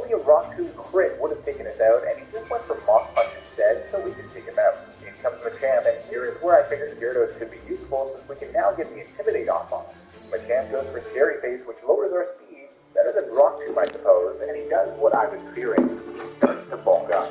This is another reason why Shenron is useful here, though, as Surf is a special move and ignores the defense. We have to keep in mind that this attack is increasing too. This is very brings him back above half, but then he's going for Rock Tomb instead of Rock Tomb for some reason. He KO 64 HP. Game always comes up next, and I know I have to switch, so I know this Tiger is hit hard by many games, but the rest of the solo one can KO with an unleashed wing attack. Onyx is his final Pokemon, and I know a crit might kill, but I have to risk it by switching to Gyarados. Intimidate, followed by the Surf to take him out, and the plan does work with 45 HP remaining. A tougher battle than one might expect for a mostly fighting trainer, but Rock can follow up his Pokemon to find the Onyx is still through a wreck to our plan. Next up is trainers all in causes difficulty. And ranking him from Gyarados, so of course puts a sleep and all that, and Gyarados only has almost had physical success. I decided to see far that instead, he's affected by Vader and double team and flanking him by Shadow Ball. All he can do is confuse Ray or Toxic. Confuse Ray is through him with an aerial level, getting a critical hit, but it's right to the red, unfortunately, which is actually a bad thing since she full restores now. But since we're confused, this gives us the opportunity for a free switch to Terry at least to help him work at his speed. And he does, it hits him to the low half with wing attack. Then Ganger uses double team, and we miss our next wing attack, after which we get hit by confused Gun. Yikes. Knowing she'll likely want to do damage with Shadow Punch, I switched back into Farfetch, and she did, so we're immune. Confused Ray hits us again, but Farfetch takes it through to go. Golbat comes out and hits us with Air Cutter, but we snap out of confusion and hit with Slash, but not a crit. Another Air Cutter brings us to about a third, after which we do get a crit Slash and take it out. Arbok comes out next, and the Intimidate combined with our low health means we need to switch, and as much as Terry would favor it with the Charge Plate, Iron Tail is super effective against it, so I go to Shenron instead to Intimidate. Arbok is a 3 KO with strength, as Gyarados is left with about half HP, and he comes for a second Ganglon. I switch into Golbat here, and Ganglon misses his Hypnosis on the switch. Shadow Ball net does about a quarter on us, and I know the confused Ray. Gengar gets the Hypnosis off though, so I use the Hacker as Gengar hits himself below half, but then it is very activated. Because of that, wing attack barely doesn't KO it, and it hits the Hypnosis through confusion. It then breaks through confusion as I switch into Dodrio, and she full restores Gengar. From there, since we haven't seen it, we hit with Drillpack to the red, it risks the Hypnosis, thank God, and we take it out with another. And her final conjure is a 1-hit with Drillpack as well. Wow, always a messy battle with Agatha, but I think we played around her quite well despite getting hurt. It's time for the final 4-member Lance. Two of our theoretical best options against him would be to charge up Sword Stances, but we can't because the Pterodactyl would outspeed anything that can with super effective ancient power and resist both flying and rolling. We can't lose with our own Aerodactyl either, since we would intimidate Gyarados. After long deliberation, I decided our best course of action is actually to compete with our own Gyarados and both intimidate each other. Here, I know I need to Dragon Dance to get our attack back up, but only to be able to outspeed an Aerodactyl as this is the only way we can. I managed to get 3 Dragon Dances off before we're in hyper KO range, but I risked one more since I know we need it after Intimidate, and amazingly, he goes for Dragon Rage so we can unleash with a strength to take him out. Or not. He survives off literally 1 HP and hits us with, like, my god, that was scary. One more does the trick after his full restores. Next, he sends in Aerodactyl. I was really hoping to send it a Dragonair since one of them does have Thunder Wave, but nope. Now the key here is, according to my count, neither Surf nor Strength will 1-hit KO from the Strength, but there's nothing else we can do. I have to Hyper Beam. Hyper Beam does indeed take about it might be resisted, but of course on the pre-charge turn, it's definitely able to come in and take Shenron down with X-Ray. Honestly, it was a necessary sacrifice. That Aerodactyl could have swept our entire team. But we still have to deal with this X-Ray right now. I sent an Aerodactyl to the edge, with power, and the other one half, then takes with no rage, right above half, and a secondary activates, plus another 18 hour range for what must be 20. But yes, you can stay on. Thank God. We can then take it down with one more attack. It comes Dragonair, I go for the power, and take it out. It does over half, and then hits the other way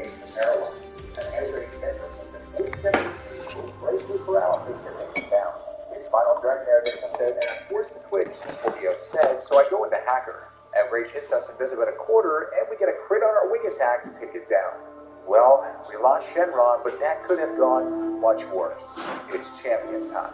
Now, Blue's team I studied for a long time.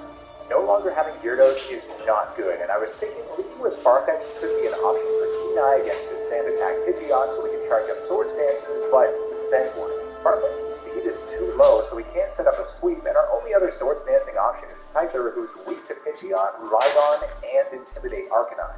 In the end, I decided to lead with Aerodactyl. I had Pidgeot with Ancient Power, but it doesn't KO, and amazingly we do get the stat boost, but then Pidgeot goes for Sand Attack and Blue Bulbasaur. Power then misses, but we get to attack again, and now, thanks to the stat boost, we can go.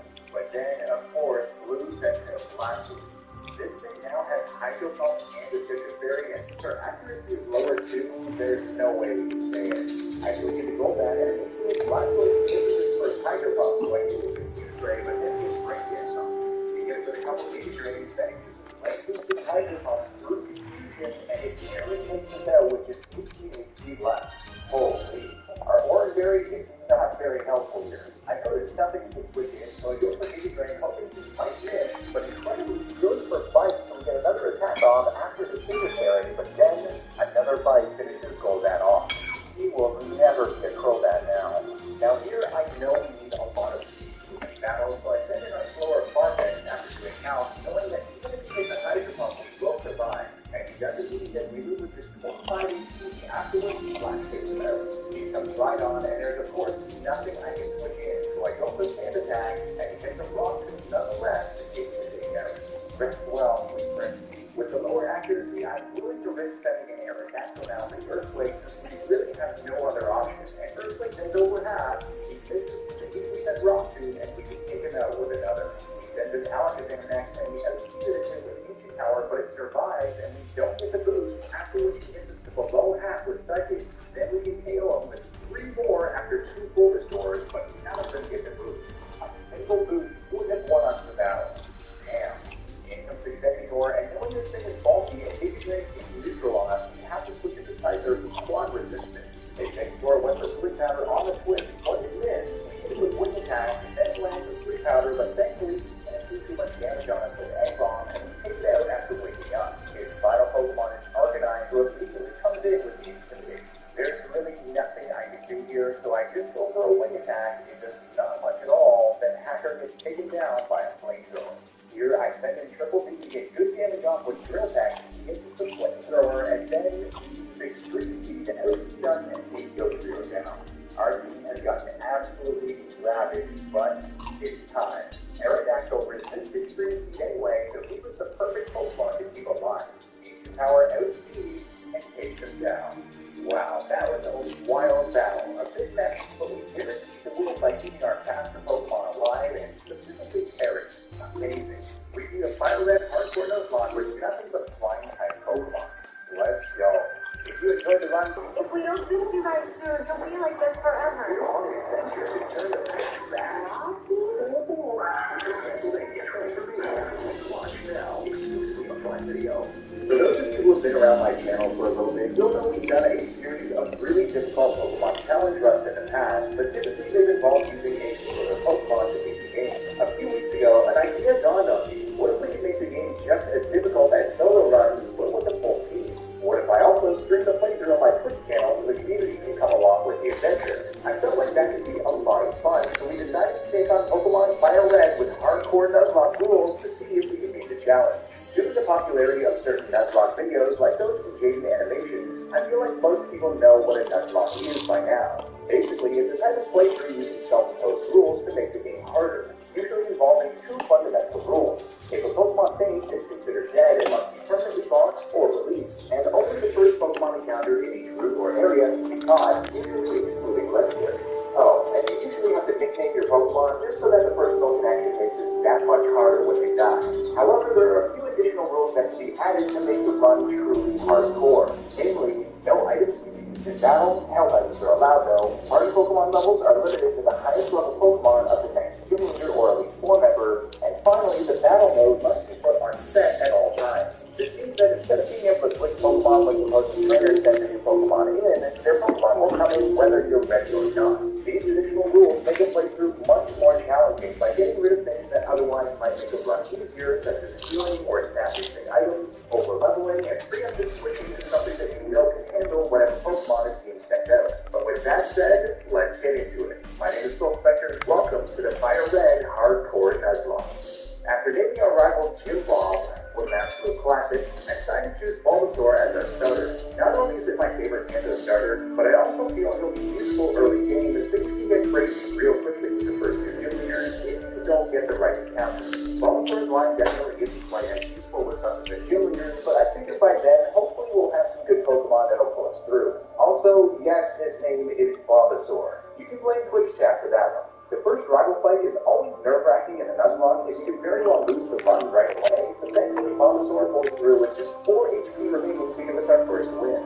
After delivering Oats Parcel, we get some Pokeballs, meaning encounters have officially begun. Right away on Route 1, we get the Pidgey, which we nicknamed Tweet. I've been trying to curb my Twitter use recently, so having a constant reminder of my initial mission always be a good thing. From Viridian City, you can actually go west to Route 22 for another encounter, and I'm just really hoping for a Mankey here, and not only did the game answer our call with a Mankey we call Kong, but it also turned out to have a perfect nature. Moving north to Route 2, we get the Rattata, which we call Little Stu. This, well, Stuart Little is too mainstream. Amazingly, Rattata actually has a Guts ability which raises its attack by 50% if it has a status condition, which I feel like we could possibly abuse at some point, although the setup might be a bit difficult. Our Viridian Forest encounter ends up being a Weedle, which isn't fantastic. I was really hoping for a Pikachu, but at least it will evolve really early. We named it Vestiging and made our way through Viridian Forest with a few close calls due to poison, but thankfully we had prepared in advance with antidotes since poison can kill your Pokemon really from walking in early gen games. While driving from Brock's Gym, our Weedle evolves into Kakuna, and we get all of our Pokemon besides Kakuna up to level 10, which I think will be sufficient. Against Brock, I decided to send out Mankey first to keep Bulbasaur in the reserves, and since he recently learned Locate, we're able to do a great job against Geodude, only being brought to about half health. Brock's Onix comes in, and I switch to Bulbasaur, who of course has more health. Amazingly enough, Onix misses its Rock Tomb. Our Vine Whip does massive damage since all grass moves are of course special in this game. We can crit from Tackle, and then we're able to take him out on the second attack to win our first gym damage. Between a lucky miss, being fortunate enough to find a Mankey, and of course choosing Bulbasaur as our starter, we made pretty quick work of Brock's Gym. While riding through the trainers on Route